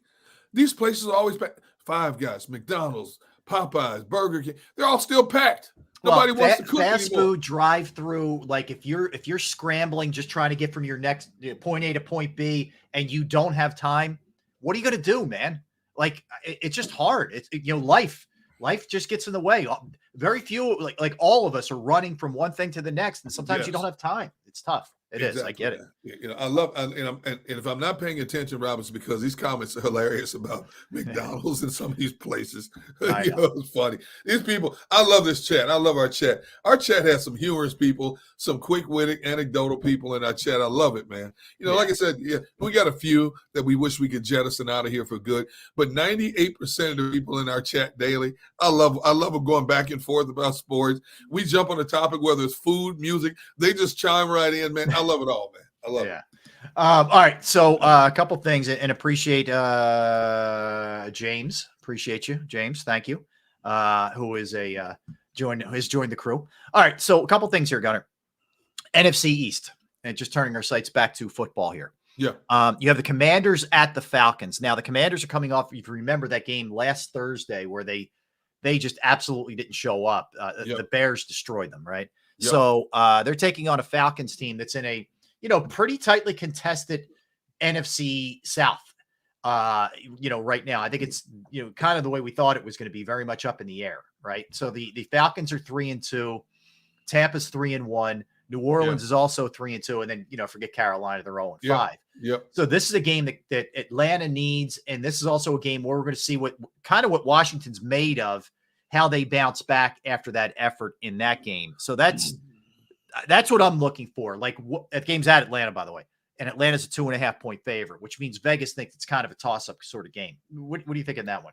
Well, both Ritter and Sam Howell, 2 young, evolving quarterbacks, are coming off their best games, passing games, as young pros. Yeah. Washington's biggest problem, and I'm shocked by this, Rob, Washington's biggest problem is defensively, which I thought would be a stabilizing force of this team, has allowed 33 or more points in 4 consecutive games. Yeah. You're not going to win many games like that. And they started out 2-0, and they've dropped 3 straight. And now that they have injuries, one of the starting safeties, Derek Forrest, is out for at least the next 4 games with a fractured shoulder. And the young first-round pick, Emmanuel Forbes, man, teams have been throwing at him so much, he got benched in the last week's game against the Bears, of all people. He got benched. This, to me, is a pick'em game because both teams, right now Atlanta's tied with the Saints for first place in that division. And I like Atlanta just a little bit better at home. If Washington was at home, I might have gone Washington's way. But because Atlanta's at home and Washington's defense has been a sieve, I'm shocked. They've been a sieve in terms of points they've given up. I think Washington loses its 4th consecutive game. I do too. I think it's Atlanta's game. I think Atlanta's better. Ritter played better. The key for a lot of what they've done here is how Ritter plays. I think Ritter will play well. And I think Washington loses this and they're in big trouble. I mean, you can almost write them and the Giants off at this point. I mean, we're not quite there, I don't think, with Washington, but we're teetering. Right. So let's advance this thing to the Giants, who are at the Bills. Keep in mind the Bills are coming off a loss last week where they were very self-critical of the effort, and a lot of people not happy on their side. Giants, it's official, Derek. No Daniel Jones. Nope. No Andrew Thomas either. Offensive lineman out. Saquon, I was reading Pat Leonard of the New York Daily News, who does an excellent job covering them. He said today at practice, Saquon had to go over to the side and get his his calf and his hammy sort of, do the roller on that, work on that. Like, is he going to be able to hold up in this game, man? And, Buffalo's a 14.5-point favorite, and they're home and they're angry. This does not set up well for the Giants. Here's all you need to know about this game. The Giants have given up a league-high 30 quarterback sacks in 5 games. 30 quarterback sacks. Oh, by the way, the Buffalo Bills lead the NFL with 21 QB sacks. What do you think is about to happen in this game? Yeah, Tyrod Taylor is going to be running for his absolute life. It's as plain as that. My man is going to be they are going to be after him big time. If I'm Tyrod Taylor, I'm telling the training staff, here's what I need on the sideline for this game. I need some morphine. I need some Novocaine. I need cortisone. I need some BioFreeze. And when practice is over today, I'm calling my insurance company and upping my life insurance policy. So this is going to get ugly real quick. You're right. Buffalo's ticked off. They should not. Buffalo could have won that game against Jacksonville. They made some crucial mistakes in that game. Yeah. They're coming for blood this Sunday. Von Miller and that crew, Ed Oliver, they're coming for blood this Sunday. And the Giants basically are the sacrificial lambs in this game. Yeah, I don't think, and I know Dable going back to Buffalo. Okay, so what? He's going back to Buffalo with basically a CFL football team. Yeah, basically is what he's doing. He has no quarterback. There's no guarantee Saquon's playing. There's no guarantee he's going to. And if he does play, one good hit on that ankle, he's out again. Yeah, I agree. I don't care how you tape it up. I don't care how you deaden it. Yeah. One good hit. One big lineman rolls on that ankle one time. And when you're running back, and they like to run Saquon a lot in between tackles. And catch passes as well. And catch passes. Yeah. One good hit, one plant of that foot, and he's back on the bench again. So you would have no Daniel Jones, no Saquon, no left tackle, no hope. Yeah. So so 0 for 2. All right, let's go to the third NFC East team that's playing. This is the Monday night game, Derek. This is the Cowboys at the Chargers. Game in LA, as I mentioned. Dallas is -2 in this game. So a couple things. Van Der Esch out. He's on the IR. Justin Herbert is practicing. No real issues with the thumb. No restrictions. And Austin Eckler back. So the hard thing for me with handicapping this game is Dallas does not want to go to 3-3. No. They go to 3-3. If you assume the Eagles win, they're back 3 games of the Eagles already through 6 games. Number one. Number two, the other thing with Dallas is I just want to see how they respond because they got embarrassed on national TV last week. They're back on national TV again. The problem is I have no idea with the Chargers, when they show up, when they don't show up. I don't know. There's talent there for sure. What I tell you? I know. You're right on. It this Chargers team, like I said, I covered this team many years ago when Dan Fouts was quarterback and they had Kellen Winslow, Charlie Joyner, all these guys. They never won anything. No. It was Eric Coryell. They were always a playoff team, it felt like, but they were never, I agree. Look at when they had Phillip Rivers. They had talent. What did they win? Nothing. Yep. And now they got Justin Herbert, one of the highest paid players in the league. What did they want? Nothing. Yep. And they're not going to win anything this year. Now, I will say this. Since you brought up, you said Dallas is a 2-point favorite in this game? Yes. Here's the reason why I believe. Did you know that since 2021, Dallas is 9-1 coming off of a loss? Yeah. So if you're a betting man, you want to play the Hunters. I think this is a bounce back game for Dallas, even though they're playing it out west. I think this is a bounce back game for Dallas. They got embarrassed. I just think there's a big sense of urgency for them. Not that, obviously the Chargers aren't. What are they, 2-2? They haven't played great either. And they're coming off a bye. So and look, advantage bye, advantage home, advantage. I think did the Cowboys stay out there this week? I'm trying to remember. That's a good question. That I do not know. But either way, that's not easy. And I don't know. This is just maybe it's me thinking Dallas isn't going to fall that far behind. I think Dallas probably wins the game, but it would not surprise me if LA wins it. Nah, I wouldn't either, but I just think Dallas is going to pin back their ears. Right now the Chargers are 5th in overall offense in the NFL and number 6 in passing. Right. I think Dallas's front is going to pin back his ears and make it as uncomfortable. Now, I will say this though: if you leave a seam, Justin Herbert, he will step up and run on you, but he's got to protect that hand. Don't forget, he's got a fractured finger on that non-throwing hand. He doesn't want to get hit on it. And certainly if he takes off and runs, he's going to try to protect that thing. So I think the ball is going to be coming out of his hand fast and furious. Can Dallas react in enough time? What kind of – and see, Micah Parsons, here's another one. We laud Michael Parsons, and he's a great player. Yeah. But he shows up some games and he doesn't show up the other games. So how is San Diego going to counter to try to neutralize him coming off?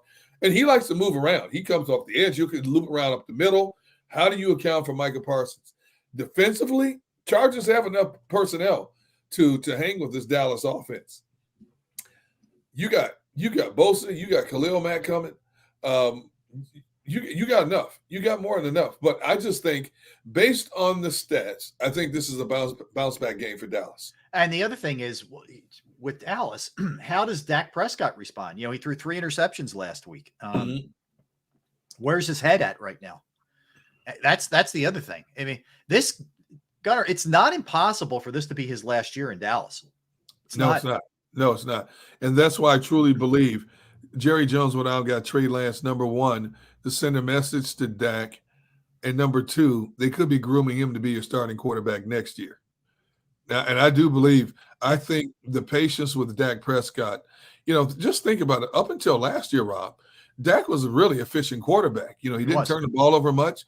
All of a sudden, last year, everything started to unravel. He got the big money. And I don't know how much in guaranteed money they still owe him. But the bottom line is Jerry Jones is not going to sit still. Jerry Jones is 81 years old. How many more years does Jerry have on this planet, Rob?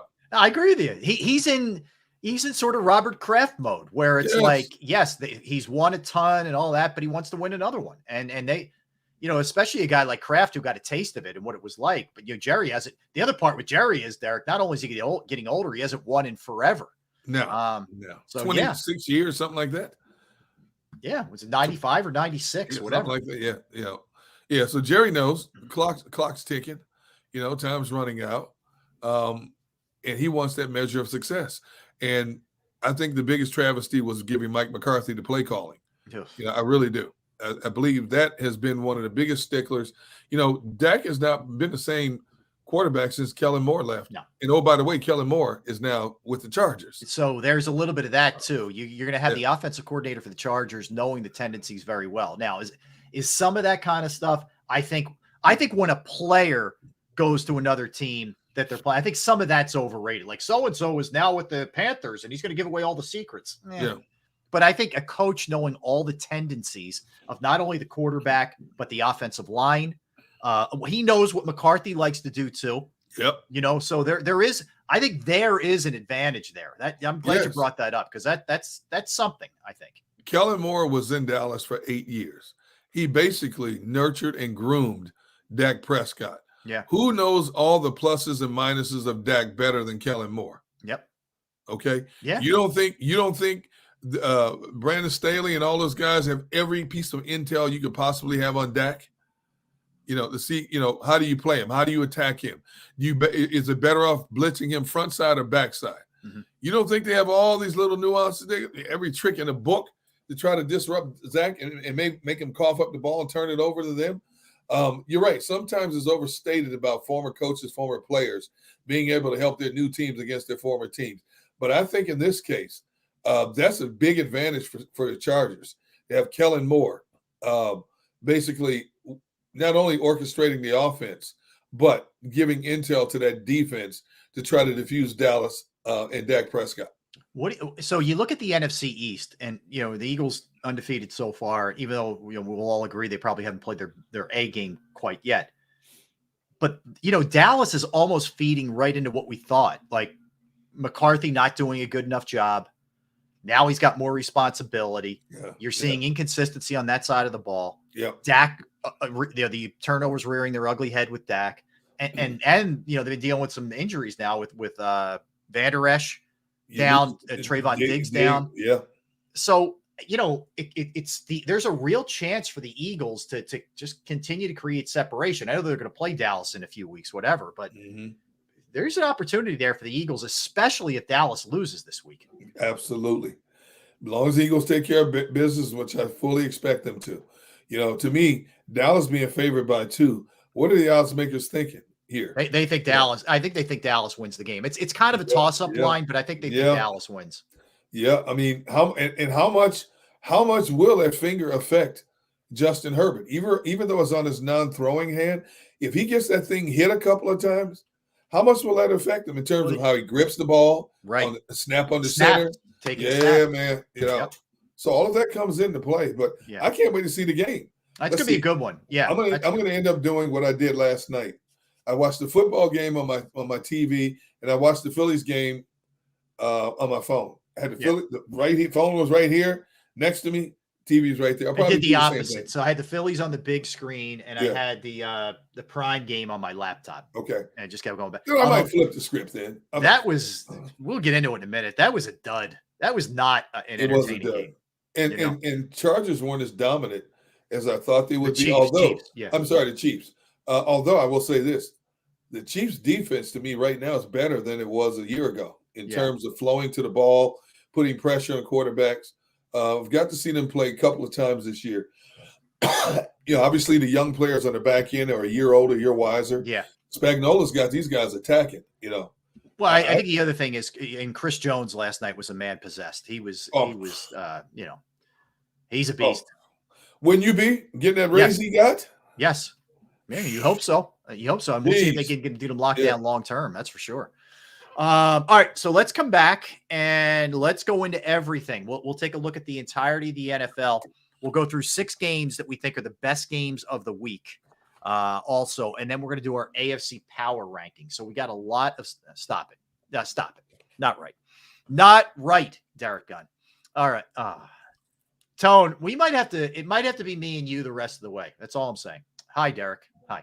All right. I'm going to tell you about Flynn Tree Services. Yes, Flynn Tree Services.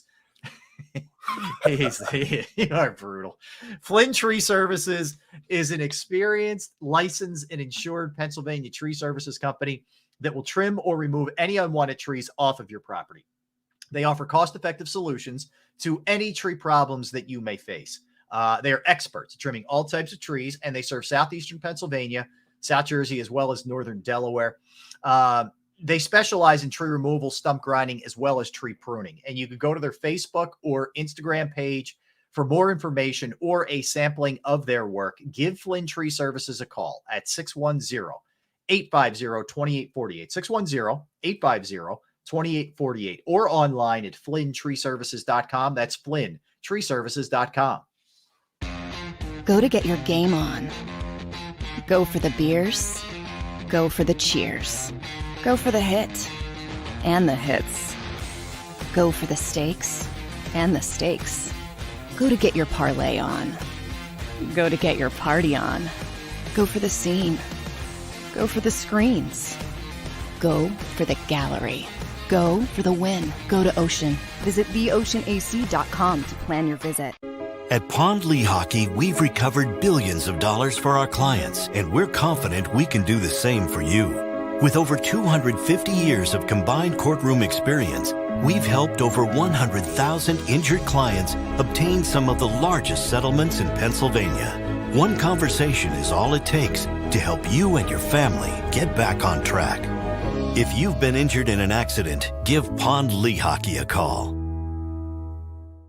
They're carving them up, and good play calling along the way. First and goal at the 6.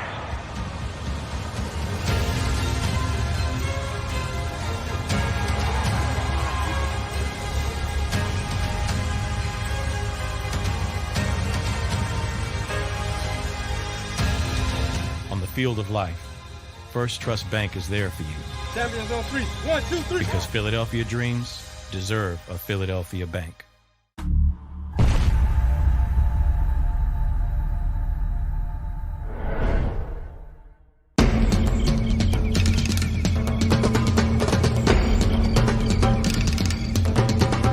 Staffing is not easy, but that's what we do every day, all day. The key to our success is storytelling, asking the right questions to find the right people. Hi, I'm Gary Kane, president of Kane Partners. We want to be your staffing partner.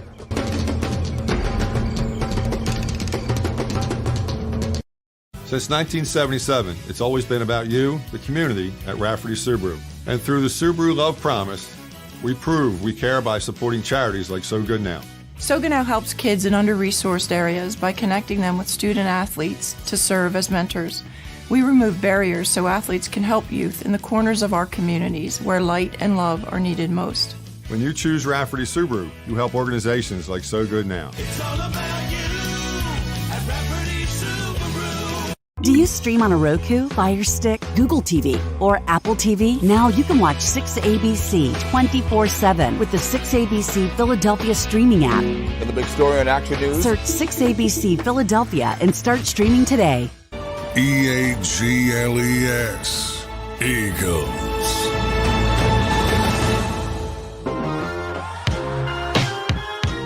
We're back. Yes, we are. Stop it. You are shameless. It's unbelievable. Rob Ellis, Derek Gunn, hanging out with you on this Friday. Phillies win, NLCS bound on Monday against the Diamondbacks. Eagles 5-0, awaiting the Jets. You know, let's soak that in for a second here, Derek. It is, we've been through enough really bad sports over the years that you should appreciate, you know, what's going on right now, because it's a fun time. You have not only an undefeated football team and a baseball team going to the NLCS, hockey's now underway, basketball's right around the corner. It's fun, man. It's fun right now. Yeah, you're muted. Push-ups. Dang it. That hasn't happened in a while. There you go. Your hockey team's undefeated. Your basketball team has talent, but has a lot of controversy surrounding it. And not only, we don't even talk about the college sports. Mm-hmm. You know, Villanova basketball is going to start soon. Looking forward to seeing what that team looks like. Yeah. You know, Temple, all these, all the Big Five schools. You know, this is we're in like sports heaven in a lot of ways. When you think about the multitude of teams, we have all four major pro sport teams. We have a really good. Well, you include Union. Union's always good playoff team. Sure. You know, we've been blessed lately with a wealth of really good teams in this area, and I don't think that can be taken for granted, because you and I remember the dark days of when we were working at Comcast Sportsnet. There were years when everybody across the board was mediocre to bad. Yes. Yeah. And so so you now, are right about that. Yeah. So bathe in the joy of the glory now of what you have, because football is secular. I mean, not football. Sports is secular. Uh-huh. You're not going to see 15 years of prosperity. It's going to be maybe 3, 4, 5 years. He goes down to get back up, so on and so forth. Enjoy it while you can. That's what I do, Rob. I just sit here and I soak it in, my brother. I'm the same way, man. Let me give you a crazy scenario. Monday or Tuesday, actually Tuesday. So the Phillies, it'll be game 2 of the NLCS at 8:07 against the Diamondbacks. Flyers play at home at 7:00, and then Mexico, Germany are playing each other at 8 p.m. at Lincoln Financial Field. Whoa. South Philly's going to be on the sports complex area is going to be on fire on Tuesday. I don't miss that kind of congestion. Give yourself plenty of time, friends. I'm telling you. See, down. Here we go. I don't miss that stuff. See, I don't miss that one iota. Battling traffic. No, I'm good. Hey, if you go, have fun, enjoy. I don't know if I'm able to pull. Yeah, I don't know if I'm able to pull that one off. We'll see. I live vicariously through you, my friend. Yeah, I got you. All right, let's. So real quick, and we kind of touched on it last night's game, but Chiefs beat the Broncos 19-8. Kansas City goes to 5-1, despite dealing with some injuries and some other things. Broncos go to 1-5. Mahomes not happy with his play. Really credited the defense for doing what they did. Kelsey had a good game, and Taylor was there to enjoy every second of it. Yeah. But Sean Payton calls a timeout at the end of the second quarter, which made no sense from his standpoint. He thought it was 3rd down, and it was 4th down. He was off. So then Kansas City, gets the ball after the punt. They had an extra timeout to use. It ends up setting up a 60-yarder by Harrison Butker, which he got. Yep. You know, in a game that was relatively close. That's 3 points that basically Sean Payton helped give them. He's done an awful job. Yes, He just has. No other way to put it. Yes, he has, man. It has been, you know, and you know what? There's some bad karma going on ever since he made that comment about Nathaniel Hackett. It's been bad karma. He's making mistakes. You never heard him about him making down in New Orleans, even when the team was going bad. You know, some of the things he's doing now, obviously he can't motivate this team. They got one of the worst defenses. The worst defense in the league? Yeah. I never thought Denver would ever come close to being the worst defense in the league. Never. What did we say yesterday? They're giving up like 450 yards a game? Yeah, they stink. I mean, they stink. They're historically bad. That's how bad they are. I mean, it's awful. I'll pull you up their numbers while we're talking about it here. But they're yeah, so in terms of yards per game allowed, let's see. All right, they're number one. They're giving up 440 yards per game. 440. You know what's shocking? You know what's number two? Who? Pittsburgh. What? Pittsburgh this is, again, total yards per game.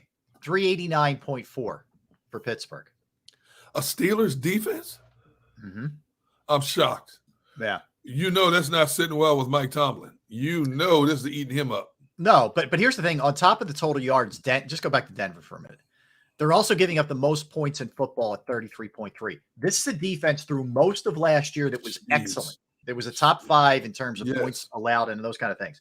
Yes. And I know they got rid of some pieces, but Sean Payton's done a horrible job. There are rumors that the players can't stand him already.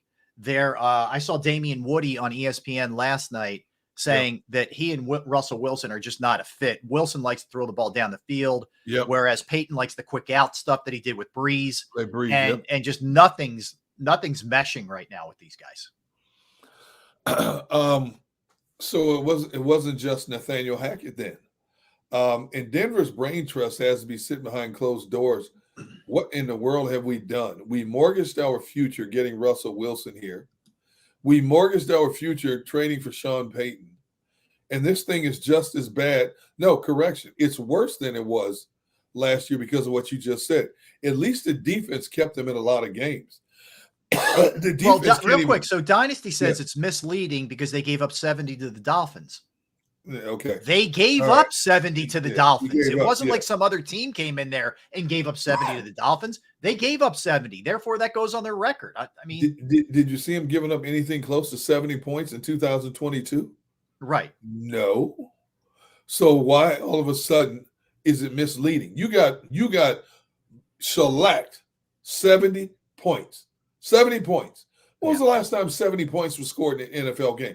That's like Alabama playing Troy, one of those schools. Yeah. When have you seen 70 points given up in an NFL game? I think it was like the 60s was the last time. I'm pretty sure. I think it was like maybe the Redskins in the 60s. I'm telling you, it was a long time. But anyway, yeah. And the point is, I don't want to sit here and harp on Denver. They're obviously a train wreck. Kansas City is I liken them a little bit to the Eagles right now, in that they're still winning. And I know they have one loss. They're still winning, but they're not all the way there yet with their A game. And part of that is they're incorporating a lot of younger receivers and, Mahomes is kind of getting those guys up to where they need to be. He's also forcing some things. He's doing some uncharacteristic things, You've seen a couple interceptions from him you don't usually see. I'm also seeing his collection of receivers are pedestrian-like. They don't have a game changer. Right. Kadarius Toney has not been that guy. They got the young kid, Sky Moore. Sky Moore. They've been talking up all summer about being that next really good one. I haven't seen that happen with him yet. Yep. And maybe they're still evolving in that regard. But Kansas City is that team, like the Eagles, except for that first game against Detroit. They'll find a way to beat you. It may not look pretty. I agree. It may not look pretty. Mahomes, right now, before last night, Mahomes was 7th in the league in passing yards. Right. You think about the last 3 or 4 years, the man's always 1 or 2. Mm-hmm. He's 7th right now. So that tells you that offense is not where it needs to be right now, but they're winning. They've won 5 in a row. Yeah. This is what Kansas City does. Yeah, and they last night Justin Watson, who's one of their receivers, he dislocated his elbow last night. Yeah, they're dealing with some stuff, man. There's no question about that. So anyway, they go to 5-1. Broncos go to 1-5, and it's just a matter of time, Derek. So speaking of the Broncos, we talked about this a little bit yesterday, but all reports point to them just straight up releasing Frank Clark. He's going to be shown the door. If I was Frank Clark, I'd be ticked off. Number one, he came in here for like $5.5 million. Right. Then they restructure him to free up $1.7 million. So he gave that money back basically, and then they cut him. And then he gets bounced. I know. I'd be ticked off, man. That might be too. something the NFLPA might have to look into. I agree with you. I think he should be recouped, whatever that difference was. Hey, they want to cut him, you cut him, but he should get that back because he agreed to it thinking it was going to keep him there, and it isn't. Now, granted, he only played 2 games. I don't know what his injury is, but he's only played in 2 games. Yeah. But still, first of all, you got him at a bargain basement price. Secondly, you got rid of Randy Gregory and Frank Clark, 2 proven players on defense, on a defense that's last in the league in a matter of days. I know. Are you kidding me? And what were you doing in the offseason, even signing him for that matter? Yeah. A lot of mistakes there for sure. All right, so we know officially, Derek, that Deshaun Watson out. He will not start. PJ Walker. So they're going to go with him over the young kid, Dorian Thompson Robinson. They're going to go with PJ Walker. Yeah, I like him. Yeah, I like him. I don't think he's quite there ready yet for the but I like him too. You're turning PJ Walker loose against the 49ers defense. That's maybe we don't want to get the kid killed. That might be what that is. You know what I mean? That might be saving Dorian, a beatdown. If I'm PJ, I'm like, hey, man, I didn't ask to play in this game. You now heard me complain about not playing. Yeah. Why you want to throw me in here this week? I'm good being third string. It's I'm no good. problem. Yeah, I like the clipboard. Yeah. I'm still making 7 figures. I got no problem with this. Exactly. Yeah, that's going to be oof. But the problem they're having now is Watson's been cleared medically, but he says that he can't, really rip throws. He can't make some of the, like sideline out route hard, just let it rip kind of throws. It feels like the Browns are kind of like, dude, we need you. And he's sort of like, I'm not ready to go. And this one could get interesting because he ain't going anywhere. It's all guaranteed, baby. Well, I think there are times when a player has to protect himself from the decisions of an organization. Yeah. Historically, I can't tell you how many times you hear about how a GM or a coach talk to the trainer and say, hey, look, get him ready. I don't care what you have to do. Get him ready. We need him this week. And players go out there, play, and injure themselves worse. In this case, if Deshaun says he can't zing it the way he wants to, I'm going to side with the player, especially in a game like this. You want me to go out here and play at 75% against this defense that's coming in? Are you kidding me? Now, look, I'm always willing to take one for a team, but, I mean, let's be realistic here. Mm-hmm. I got to have a fighting chance against this defense. Mm-hmm. And if I don't feel like I can wing it, I'm not going out there because what will happen if he does worse damage to it? Now he's on IR for at least 4 games. That's a great point. So, yeah, that's a great point. All right. Beyond that, we mentioned with the Giants, there's no Daniel Jones in that one. I thought this was pretty interesting and good news. So we all know what's going on, Israel and Palestine, Hamas, and all that kind of stuff. Alex Anzalone, who is a linebacker for the Lions, his parents were on vacation in Israel, like a religious vacation, visiting, like various places. They were stuck in a hotel when all the bombing and a lot of stuff started going down. Now, thankfully, they got out of there and they're home now. They make their home in Florida and they got back. But he was understandably very, very distracted and very upset, throughout this week. But they're good to go. It's scary stuff, man. I don't want to get into a whole political discussion here, but it's scary stuff, I don't ever want to be in a situation where I'm not only stuck away from home, but stuck in another country when some civil unrest occurs. Yep. Because we've seen some of the stuff that happens, the atrocities that go on in those countries. And I'm glad he got back home, because there are a number of people, Americans included, that were there that won't be coming back home, unfortunately. Correct. But I don't want to get into the whole thing, because I just hope this comes to a peaceful resolution, because a lot of innocent people have been hurt already by this. Yeah, well said. Well said, man. All right, so you sent this to us in one of our group texts last week, but then you followed up.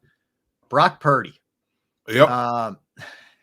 Yep. So the cost of living is such in Southern California, Northern California. It's bad in both places, right? But he's in Northern California, obviously, the San Francisco area. That he has a roommate that he drives like an old, what was it, a Toyota? I think an old Toyota Sequoia. Yeah. Because now what he makes compared to what most of us make is a very nice salary. Yep. However, it's still pretty pricey where he's at. So to try and save money, that's what he's getting by on right now. He's making $870,000, but it just tells you how insane rent is and how insane it is to buy a house in the San Francisco area, that the starting quarterback of the Niners has a roommate and drives an old Toyota. It's just a perspective. A 1,000 square foot house in the San Francisco area starts at like $850,000. That's all you need to know. $850,000. God almighty. Here where I am, something like that, you might go for $200,000. It starts there like $850,000. Who in the world can afford to live there? I don't blame Purdy. You know what Purdy reminds me of? Coy Detmer. Yeah. Yes. Coy Detmer used to go on road Brush. What? He would go to Walmart before every road trip and get a T-shirt, maybe a pair of jeans, and you see all these players stepping off of planes with Gucci luggage, $3,000 suits. My man got off with that scraggly beard, he'd have a brown paper bag with his clothes in there. That was, You think I'm kidding? There was no luggage. It was like a brown paper bag he would have a change of clothing in, which was T-shirt, pants, and if it was the wintertime, he'd have a jacket on, like a bomber jacket or something. Coy didn't spend a lot of money on clothing. He saved his money. And this sounds like Brock Purdy to me. Hey, kudos, man. You figure he's making what, $870? So after taxes, entertainment taxes for every city he plays in, agent fees, he might make a little under $400,000, which is still good money by everyday standards. But living in that area, look, if I can get a roommate, he has no wife, he has no kids. If I get a roommate, especially a teammate, I'm saving every dime I can get. I don't blame him one bit. Hey, good for him, man. He doesn't need to live large. That's good. He'll be fine. He'll be good with his money too, especially when he gets that new contract, which is going to be coming soon. Yes, it is. Did you see? We can relate to this for sure. But Pat McAfee is paying Aaron Rodgers more than $1 million to make weekly appearances on his program. Initially I thought he was doing it because they're boys. But when you think about the contract McAfee got from ESPN for that show, $1 million is nothing. Well, think about the headlines that Rodgers creates on that show, whether you agree with the things Rodgers says or not. And I don't agree with everything he says for sure. Right. But but that just puts, things into crazy perspective, man, that $1 million to do a weekly 20-minute hit on this. It's crazy, the kind of money that's being thrown around. And look, God bless them. I'm sure that it's paying off for them. But I also see the other end of it is producers making $40,000 a year getting canned at ESPN. It's a tough thing to sort of justify in your head. No, it is. The disparity in pay, I've always said, is very unfair. I think the people behind the scenes don't get enough accolades for what they do. And I'm talking about, the Chiron operators, the camera operators, directors, producers, CG people. They don't get enough credit. And usually when you start budget cutting, they're the first ones to go in waves, more so than on-air talent. Without those people, you don't have on-air shows. The research department who make on-air people look, a whole lot smarter in a lot of ways. They're lucky if they're making $30,000-$40,000 a year. Yep. And in today's economy, that's considered close to poverty. And working really tough hours too. Yeah. Nights, weekends, holidays. Ungodly hours. Yeah. Yeah. It's a shame that they aren't taken care of better. Now, sometimes you get like a lead producer or director, depending on what market they're in or what network, they make a good living. They make good 6-figure livings. Mm-hmm. But all the other people, when you see credits roll, CGs and all this stuff, floor directors, they don't make that kind of money. No, no, they don't. It's really sad how that is played out. Yep. All right, let's dig into some of the games of the week here, D-Gun. Games of the week. Games of the week. All right, we'll start with the London game. All right, that's where we'll begin here, and that is the Ravens and the Titans. Ravens going to 3-2. Ravens did not play well last week and lost the game that was eminently winnable against Baltimore, and they lose that game, or against Pittsburgh, excuse me, and lose that game, moves them to 3-2. Titans are 2-3 in a division that's doable, to say the least.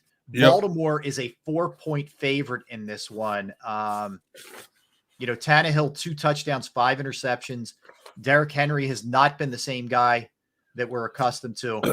Although DeAndre Hopkins has had a nice season for them so far. But what do you think in this one? Now, keep in mind too, Odell Beckham, critical of his own play, saying he needs to get better, but it feels like he's constantly coming off the field with various type of injuries. The Ravens have been a hard team to figure out. They've been an either-or team every week for the past several weeks. I'm shocked that Pittsburgh held them to 10 points because they have enough weapons to accidentally put up mid-20s in points. I think John Harbaugh is going to have his guys ready. I just think Tennessee is this middle-of-the-road team. As long as they stay committed to Tannehill, that's exactly what they're going to be. I like Baltimore to cover the spread in this game. I really do. Yeah, I'm not a believer in Tennessee at all. No. I really don't. I just don't believe in them. Oh, I meant to get this. I don't know if you saw this because I was watching all the Phillies pregame and all that other stuff. I wasn't watching NFL Network or anything like that. But did you see Steve Smith went off on Jerry Jeudy? Yeah, man. What was that about? Jeez. So, the gist. Oh, by the way, before you continue, yeah, just to confirm, and I've been sitting on this for a while. Sorry. Yeah, we might one that is 120. Sorry about that. Yep. Yeah. Darius Slay and Jalen Carter will not be playing Sunday against the Jets. Darius Slay had an injection in his knee for his knee issues, but it's not going to be where he's able to go on Sunday. Jalen Carter got accidentally stepped on in practice on Wednesday, his ankle. And Nick Sirianni had alluded to it today in his press conference. It's a possibility both players might not be able to play. And so it's official. Neither one of those two will be playing on Sunday against the Jets. Okay. So just to reiterate what Derek is reporting, no Darius Slay with the knee, no Jalen Carter, who was stepped on yesterday in practice. So that's 2 really key defensive cogs who will not be playing for the Eagles against the Jets on Sunday. All right, Derek, good info. Good info there. All right, so we're back to what I was saying. So Steve Smith, prior to the game, he's doing a hit. He said, I hope today that you actually show up in a way that you haven't shown up in the last couple of years since they drafted you. And then, ouch. Yeah, oh yeah, like no punches pulled. And then he went on. He was on the Cut to It podcast. And he said, I called out to him because on my podcast, I've talked to you guys that maybe have not shown up, about some guys who maybe haven't shown up in a way or a manner. And the word that I've used to describe them in the past is jag, just a guy.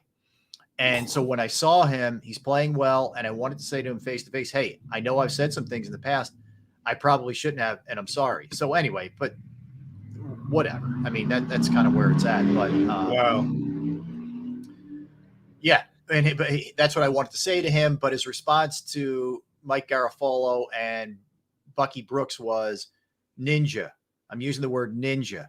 I'm just using the word ninja. I don't mess with you. And it was a curse word. I don't know, whatever. I don't want to get into the whole thing about it. But right. So anyway, that's where it's at. We've seen this now lately where certain guys are going off on certain guys. Rodney Harrison destroyed Zach Wilson, whatever. I mean, look, it makes for compelling TV. Don't get me wrong. I'm not going to lie. And there have been guys, a guy like Judy has underachieved. It felt like with Rodney Harrison, it was a little bit more personal with Zach Wilson, but who knows? Anyway, all right, back to the next game we're looking at here. Seahawks and Bengals. Seahawks are playing very well right now. Okay. And the Bengals have struggled, but they played good last week. What do you think of that one? That game's in Cincinnati, by the way. Well, here's the thing. Seattle is a good team. But the fact that Cincinnati woke up last week, now I'm we talked about this earlier this week, that we felt that the Cincinnati team looked like the Cincinnati team we thought it would be. Right. And I want to bet, I want to say Seattle goes in there, but Cincinnati's at home in this game. And they finally got a taste of what they're supposed to look like. Yeah. I like Cincinnati at home against Seattle this game, to be honest. I kind of do too. I think Cincinnati's the more desperate team. I think Cincinnati realizes in that division they got to get their act together. And I just think what we've seen in the early weeks, and maybe Burrow's a week further along with the calf, and it's getting better. I do too. I like Cincinnati. I agree with you. It feels like a Cincinnati game to me. Jamar Chase against that defense, and Seattle's defense got some talent over there. Yes. Jamar Chase had a huge game last week. What did he say the week before? I'm like 7-11. I'm always open. Yes. My goodness, was he open last week? Yeah. Last week. Yeah. And I just think that this is where I thought it would happen last week when Cincinnati lost again, but 2 weeks ago. But that Cincinnati team looked like the team I thought was going to be a thorn again in both Buffalo and Kansas City's side when we start talking about potential playoff matchups. Yeah. If that Cincinnati team is back finally, I don't see Seattle going in there and winning a game. And I think it's going to be a good game. And I don't think it's going to be a blowout because Seattle has a lot of talent. Geno has played very well. I just think Cincinnati gets that W at home. Yeah, so Cincinnati's 2-3 right now, which they reside in last place in the AFC North. Pittsburgh's 3-2, Baltimore's 3-2, Cleveland's 2-2. So, yeah, Cincinnati needs to start kind of climbing back. They've done this before, where they dug themselves a hole, but they're climbing back for sure. All right, beyond that, 49ers Browns, we kind of touched on this. This could have been a game if Watson had played. That it's not going to be much of a game. So I think we could all agree, even though the game's in Cleveland, that the Niners put it on them. Would you agree with that? Yeah, it's going to be like David versus Goliath, in this game. I will say this though, Cleveland has a very prideful defense. Yeah. Cleveland has one of the best offensive lines in the game. Right. But you got to be able to throw the ball against this 49ers defense to have some kind of balance. How did it work out? How did it work out for Dallas? Not too good. How did it work? Dallas had eight. How's it worked out for anybody so far? Not too good. Yeah. Yeah. Dallas had 8 first downs against the 49ers defense in a 60-minute football game. Yeah. Yep. And who's quarterbacking for Cleveland? PJ Walker? Yes. Ain't gonna look good, man. Not gonna look good. Not gonna look good. No. All right. So beyond that, this one interesting. Minshew steps in there for the Colts. Anthony Richardson's out against the Jaguars. And again, you look at the South here. Jacksonville 3-2, Indy 3-2. The Titans and the Texans both 2-3. Very tight division right there with those teams. This game is in Jacksonville. Jacksonville's, after a slow start, has won their last 2. Indy's done a nice job overall with maybe not the best talent in the world with Shane Steichen. Props to him. But this is going to be Minshew in this one, not Anthony Richardson. I like Jacksonville here. What do you think? Well, let's see. Jacksonville, they're 2-0 in London. They're 2. Okay, so they're 2-0 in London, and they've won 1 game at home. I'm sorry, they lost 1 game at home. I can't. I'm so impressed with this Colts team. They're not a star-studded team, but they're a scrappy team. Yeah. And Jacksonville has by far superior talent. But because Shane Steichen has these guys believing in them, and the Colts are 2-0 on the road. They play better on the road than they play at home. Mm-hmm. But when it comes down to quarterback play and overall talent, you look at Jacksonville's collection of receivers compared to the Colts. I'm with you here. I got to take Jacksonville at home in this game. Okay. But I really have to think about it because I do think the Colts defense can stand up to this Jacksonville offense, but I just think in the final analysis, Jacksonville has just a little too much for them.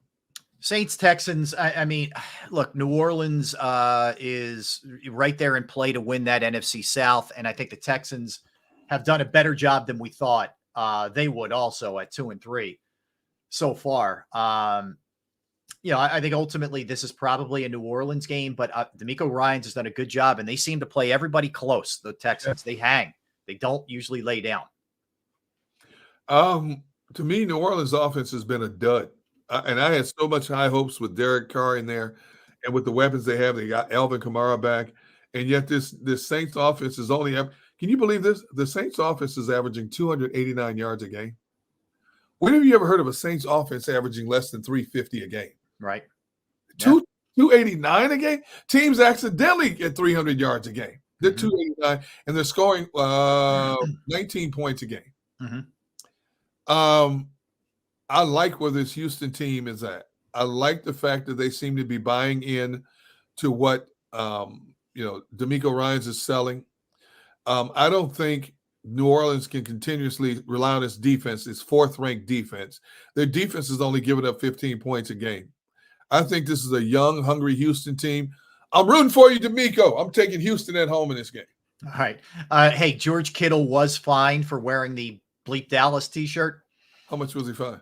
And he said he'd do it 100% again and eat the fine.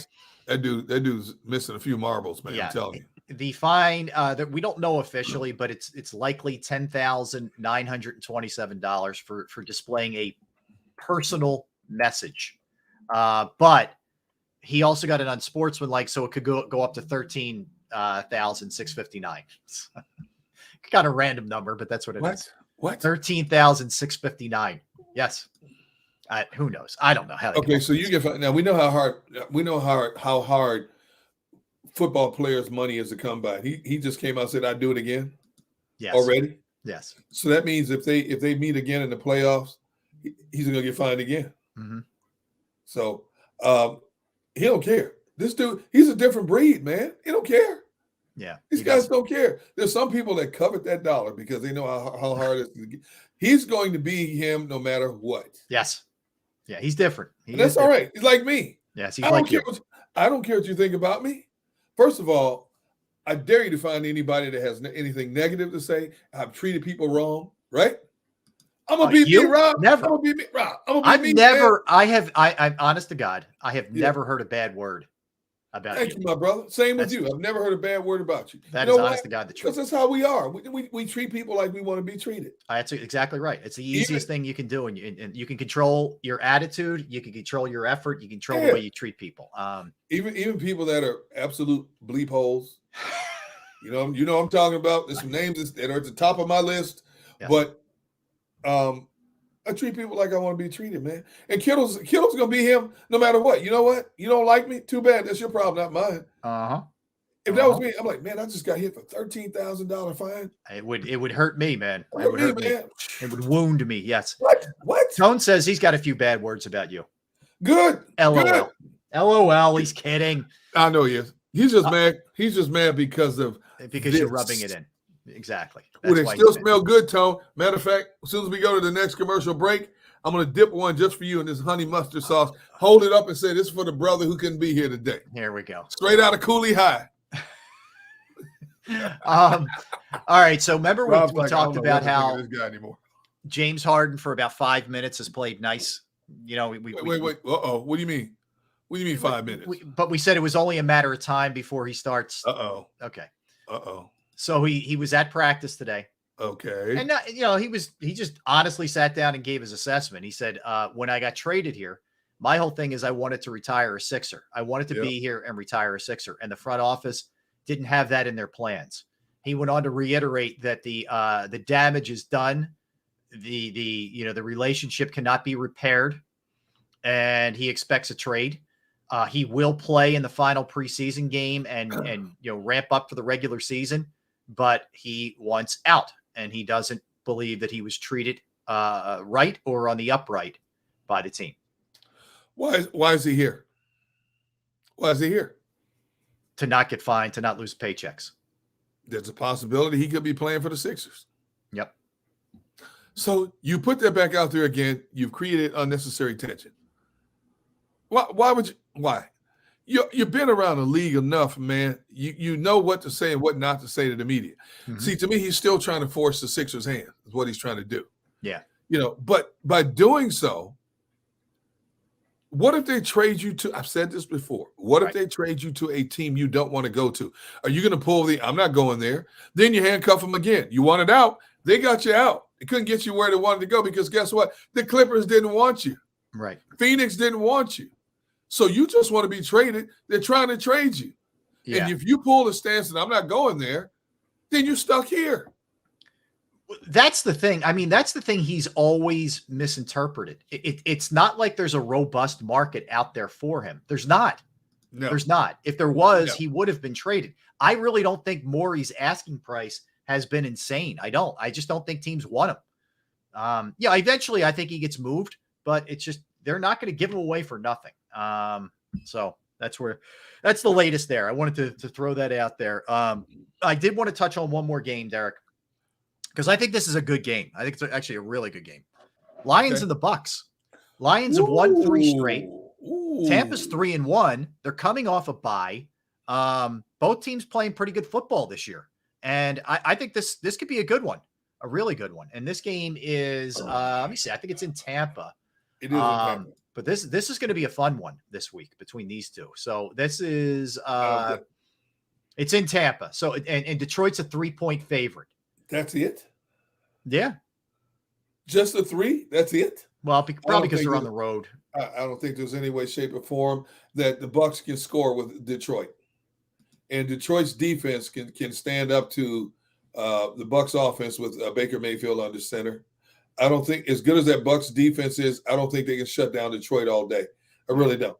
I think Detroit wins this game handily. I really do. Do you? Okay.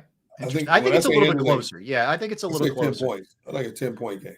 Goff's had a great year. They get Amon-Ra St. Brown back. So last week. This week? This week they get him back. Oh, heck yeah. 10-point win. 10 points. So last week without him, they scored 42 against Carolina. Not that Carolina's great, but still that's impressive. And David Montgomery's running really well for Detroit. That was a nice pickup by them, even though, we're glad to have Swift here for sure with the way that he's played. But so Detroit's playing very, very well. We'll see. I mean, it's another big game for Tampa at home. Eagles obviously beat them in their place. But Quez Watkins, according to Ian Rappaport, dealing with a hamstring injury, still being evaluated. It's expected to be out this week. We'll see about his long-term prospects. Jeez. Okay. All right. Man. Interesting. Yeah. Here's what's happening here. Not that he's given them anything this year, but it's like, I'm not blaming him, mind you. I'm not calling him soft. I'm not questioning the validity of the injury. I'm just saying the more time that he's not there, the more chance he's not an Eagle going forward. Maybe after this season, because not only has he not really produced, he's been off the field now a lot this season. I would be shocked if Quez is a Philadelphia Eagle in 2024. Yeah. For whatever reason, he opened his mouth and I said, okay, Quez, I hear you. Let's see it. To me, it's the same old Quez from a year ago. Yep. Same old dude. Yep. And I can't get that one play out of my mind where he got that last week. Pass. Instead of turning it up, he goes to the sideline, turns the shoulder, and loses yards. And you see the animation on Sirianni's face. That was an automatic first down. All he had to do was stick his foot in the ground and turn up, automatic first down. They end up kicking a field goal because this dude did not hit the hole where he was supposed to. It was blocked up perfectly. And he didn't hit the hole. I think that's it. I think that's it. they're going to keep him for this year as an insurance policy, but I think he is gone after this year. Yeah, I think so too. Yeah, he certainly for a year that was supposed to be sort of a revenge tour for him. At least early, it hasn't played out that way. You know, it's a shame because they obviously you could use that speed, man, and his ability to stretch the field, but it just has not been there in the least. All right, let's get a timeout. We'll come back. End of the show, we will give our Eagles predictions. Tone will jump on with us for that. End of the show, we'll give the Eagles predictions, how we think the game is going to play out. Yeah, Tone. I have a question for him. We'll talk about it when we get back, but. The question? Yes, these are nuggets. No, yes. that's not the question. Oh, I'm sorry.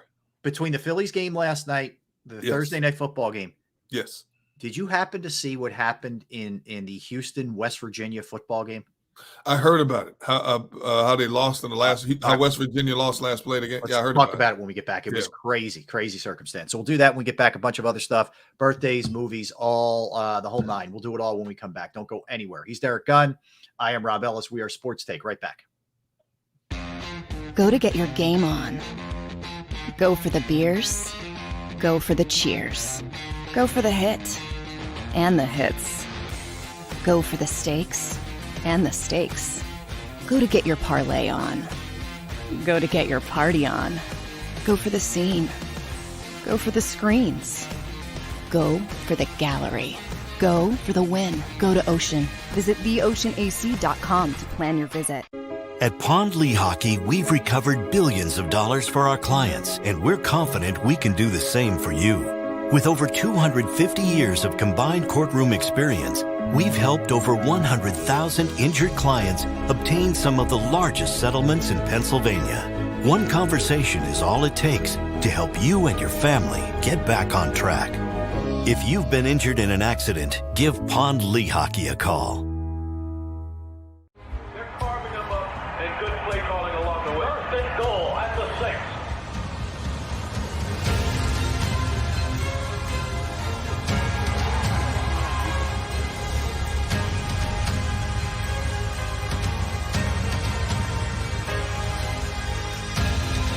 On the field of life, First Trust Bank is there for you. Champions on 3. 1, 2, 3. Because Philadelphia dreams deserve a Philadelphia bank.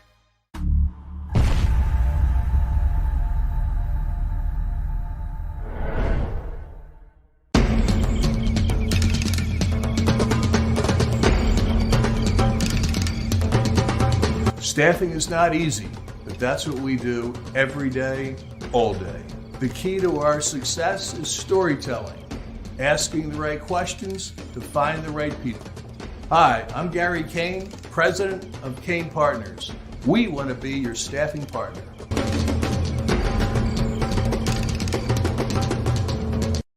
Since 1977, it's always been about you, the community, at Rafferty Subaru. And through the Subaru Love Promise, we prove we care by supporting charities like So Good Now. So Good Now helps kids in under-resourced areas by connecting them with student athletes to serve as mentors. We remove barriers so athletes can help youth in the corners of our communities where light and love are needed most. When you choose Rafferty Subaru, you help organizations like So Good Now. It's all about you at Rafferty Subaru. Do you stream on a Roku, Fire Stick, Google TV, or Apple TV? Now you can watch 6ABC 24/7 with the 6ABC Philadelphia streaming app. And the big story on Action News? Search 6ABC Philadelphia and start streaming today. EAGLES. Eagles.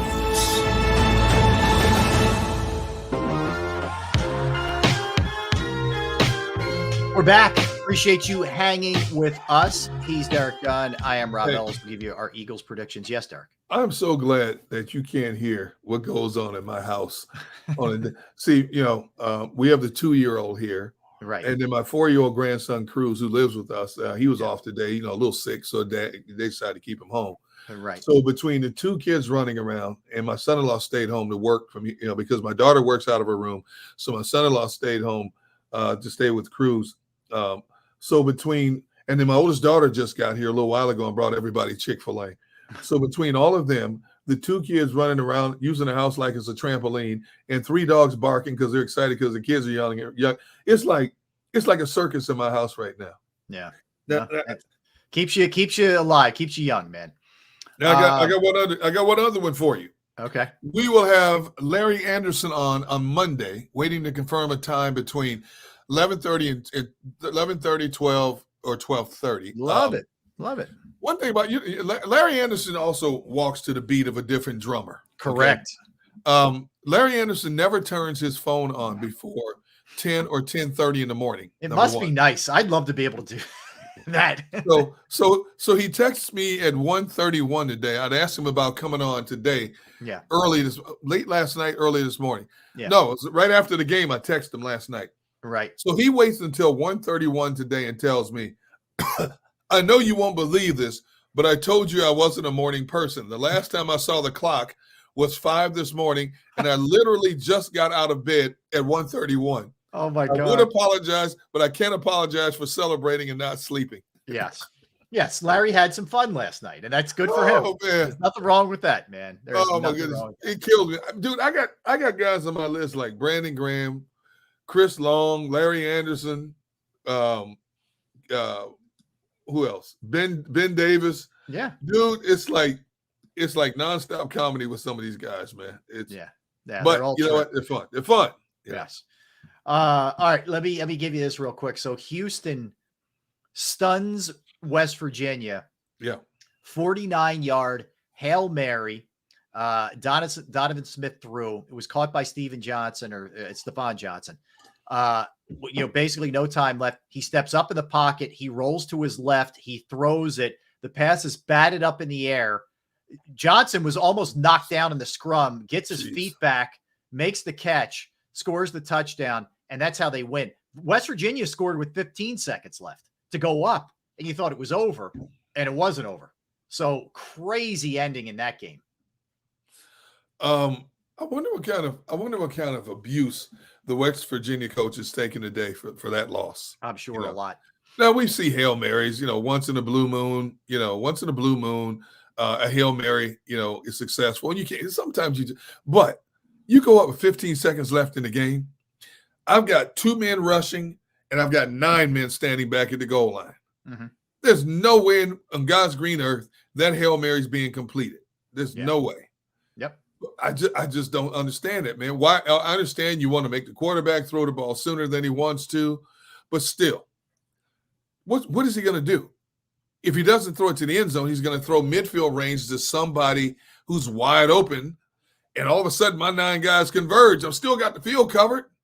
Why would you not have that many people back there to try to bat this thing down? I agree. It can't happen. It can't happen. And it's the absolute worst way to lose. You get an inspiring touchdown late, to score, and then boom, that happens. And everything's just cut out from underneath you. It's tough. It really is, man. That is really, really tough. So they end up winning that game. That was pretty crazy. All right, let's do some birthdays because I want to make sure we get our picks towards the end here, and how we think the game's going to play out on Sunday. All right, 2 big ones out of the chute here, Derek Gunn. Yes. Brian Dawkins is 50 today. Yes, indeed. B-Doc, happy birthday. I just texted him a little while ago. Welcome to the 50 club, old man. That's right. That's right. Yeah, Brian is 50, a friend of the show who we've had on. But yeah, that's pretty cool, man. All right. So beyond that, Jerry Rice, the GOAT himself. The greatest receiver 61. of all time. Yeah, 61 years old. Played into his 40s, did Jerry Rice. But 2 good ones right there. Kelly Preston, the actress, passed away a few years ago. Was a really good actress, married to John Travolta. She was born on this day in 1962, was Kelly Preston. Actor Caleb McLaughlin, who is only 22, but he's a very good actor. He's been in a lot of different things. You check him out. That guy's star is rising.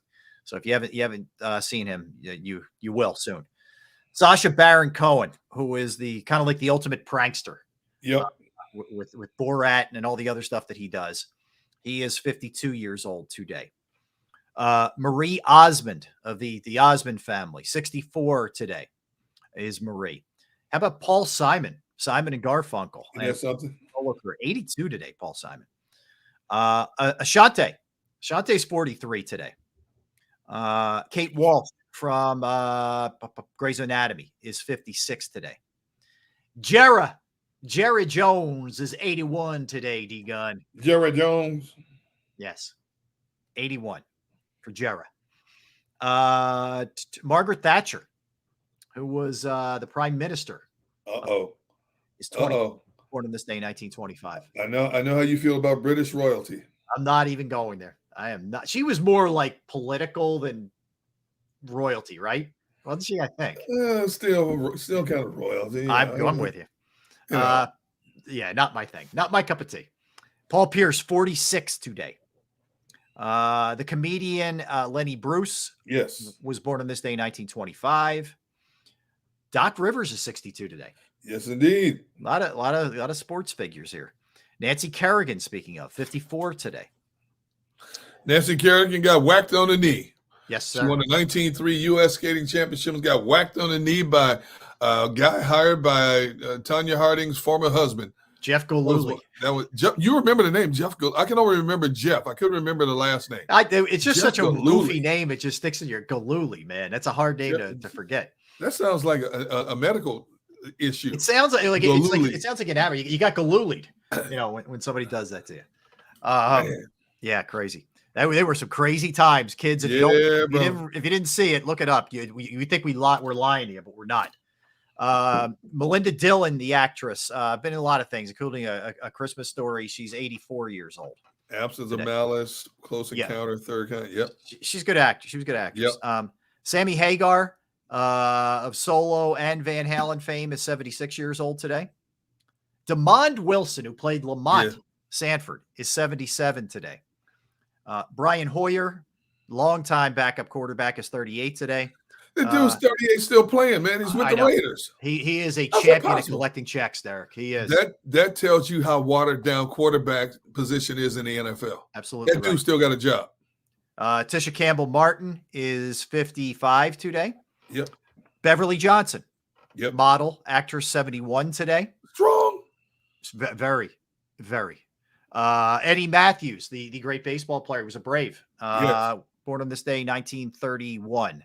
A Milwaukee Brave, I might add. He was Milwaukee Braves. This is before they moved to Atlanta. That is correct. Yep. Country singer Red Atkins is 54. Okay. Actor Robert Walker, born on this day in 1918. Susan Blumert, 76 years old. She played on The Blacklist and Pet Cemetery. Did you ever watch The Blacklist? I heard it was really good. It was what's his name? With Kevin Spacey? No, Kevin Spacey. No, not Kevin. No. James Spader. James Spader. Yeah, Yep. I love that show. Yep. He's a good actor. And she was also in Edward Scissorhands. Do you have any? Oh my goodness, got a whole list. I forgot about this. Lou Saban was born on this day in 1921. Yep. The great actor Cornel Wilde was born on this day in 1912. You said Eddie Matthews. Did you say Matt Walsh, the comedian? No. Matt Walsh, the comedian actor, born 59 today. Shirley Caesar, who's considered the first lady of gospel music, is 85, still with us. Katia Winter from the show Dexter is 40. Reggie Theus from the old Running Rebs of UNLV, 66 today. Fun guy to watch play. I enjoyed Reggie Theus. Oh, my goodness. One of the greatest relievers of all time in Major League Baseball, Trevor Hoffman, is 56 today. He was. Hall of Famer. Yep. And Derek Harper, former NBA player, is 62 on this day. Okay, good list. All right, let's go movies here.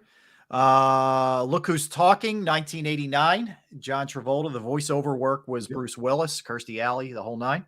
All About Eve, 1950. Scarlet Letter, 1995. Halloween 5 in 1989. The Marine, 2006. That was a good one. That was good. What else do you have? The Nightmare Before Christmas, 1993. All right. The Babysitters, good suspense movie. The Foreigner with Jackie Chan. If you haven't seen that one, you should check that one out. You'll like that one. Okay. His daughter gets killed, and he wants answers, and he's not getting what he wants, so he goes on a rampage. All right. I like 2017. And The Grunge 2. I watched part of The Grunge 1. That's it. I'm done. Can't watch this. You Can't do it. You didn't need answers. No, not gonna do it. Got it. All right, let's bring on Tone DeShields, the producer of the program, as we do. We close out each week. Why we got to bring him on? Look at this. Tension Look at here. this. What's going on? Doing something I need to know? Listen, man. I'll tell you one thing. Gallooly sounds like a cheese, doesn't it? A Gallooly, yeah. It does. Give me a Gallooly sandwich or something like that. Can I get a slice of that Gallooly? All right, Tone. Or you go to the doctor and say, Mr. DeShields, you have Gallooly. Yeah, What? I need to get treated for Michael Luley. All right, so Tone, we do each and every week. We bring you on and we Yes, give our sir. predictions and also our storyline. So you have the floor first, my friend. What do you think in this game? All right, so I'm going to give you my score first. I think the Philadelphia Eagles win this game 28-17. All right. Now, Okay. here's why. I think the Philadelphia Eagles can dominate this game in the trenches, especially on the defensive side of the ball. Here's why. The New York Jets, they're going to be missing Elijah Vera-Tucker. He's out for the year. Injured reserve, torn Achilles.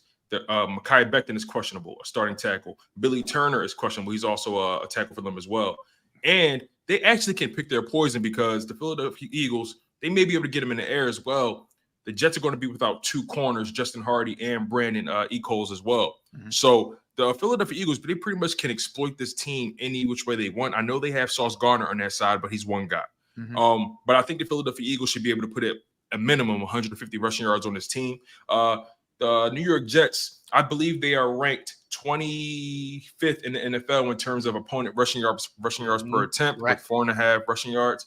And then on top of that, they're ranked 29th in the league, giving up 146 rushing yards to their opponent. So I think the Philadelphia Eagles can really dominate this game in the trenches. I know they're going to be without Jalen Carter and Darius Slay, maybe Justin Evans as well. But the bottom line is this team is just better. They're just going to out-talent them through and through. And let's be honest about this, man. The trend is the trend. The New York Jets are 0-12 against the Philadelphia Eagles, and Jalen Hurts is a winner, man. I don't see why it ends here. I think this offense is going to continue to mount the wins. They're going to continue to get the passing game going. But I think they really need to dominate the trenches and really just take it to them physically. And on top of that, they need to give Robert Saleh 11 kisses. All right, I like that you worked that in there. All right, Gunnar, what do you think? What's your score? What's your storyline? I can't add much more to it than what Tone said. Even with Jalen Carter out, even with Darius Slay out, if Jets had a better quarterback, my opinion might change. But because the MILF Hunter is quarterbacking, I can't give him too much love. I mean, you look at the way he's played up to this point, he's still playing like a deer in the headlights in a lot of ways. Obviously, what he told us back in April about how much I'm learning from Aaron Rodgers has not translated into his play on the field. Yeah. The team is frustrated. You see how animated they get on the sidelines. I think they're going to be frustrated again. The only way the Jets have a chance to me against the Eagles is if they shorten up passing routes. If they go quick strike routes across the middle, keep the chains moving, that'll back off the defense in terms of crowding the line of scrimmage to control Breece Hall. That's going to allow the Jets to probably hit them with a few good running plays. That's the only way I see them staying close. Robert Saleh's defense is going to give this team something to figure out. It may take a half for them to figure out, but by the second half, the Eagles will have it figured out and pull away. I got to go with Tone score, 28-17 in this game. Okay. I think look at us, D-Gun. We're friends after all. Now you're Hey, back. this ain't going to happen often. Now I'll tell you two right are now. back. Yes, I like it. I think the Eagles, I've been saying it all week. I think the defensive line, despite Carter not being there, wins a lot. This is 4 or 5 sacks. There will be at least a strip sack and an interception in this game. There will be turnovers. There's going to be short fields for the offense. They will capitalize. We'll see a better red zone. And I think I agree. Someone said in the chat, I'm apologizing. I didn't see who it was, but I think it's a big Devontae Smith game. I think the Eagles win this. They cover it. The spread's 7. I'm going to go 31-14 Eagles in this game. I think they win. I think they handle their business, and I think the streak continues against the New York Jets. All right, gentlemen. Okay. Tone, excellent job all week. We appreciate you, man. Thanks for all you do. I love you guys, man. No, Gunner. No. I love you, man. You realize Chick-fil-A is not paying us, right? Yeah, correct. Oh, yeah, but they're feeling my stomach. I don't care if they're paying you. Hey, I don't care about that. All right. They paying my stomach. Correct. That's all I care about. All right, we got to go. Gunner, fun all week. We're back Monday. Preview the Phillies, game 1 NLCS. Recap the Eagles, Jets. Thanks to everybody in the chat, everybody listening, everybody streaming. Don't go anywhere. National Football Show with Dan Cilio and Tone will be coming your way next. So everybody, enjoy your weekend. Appreciate you hanging with us. We will talk to you then. Thanks, guys.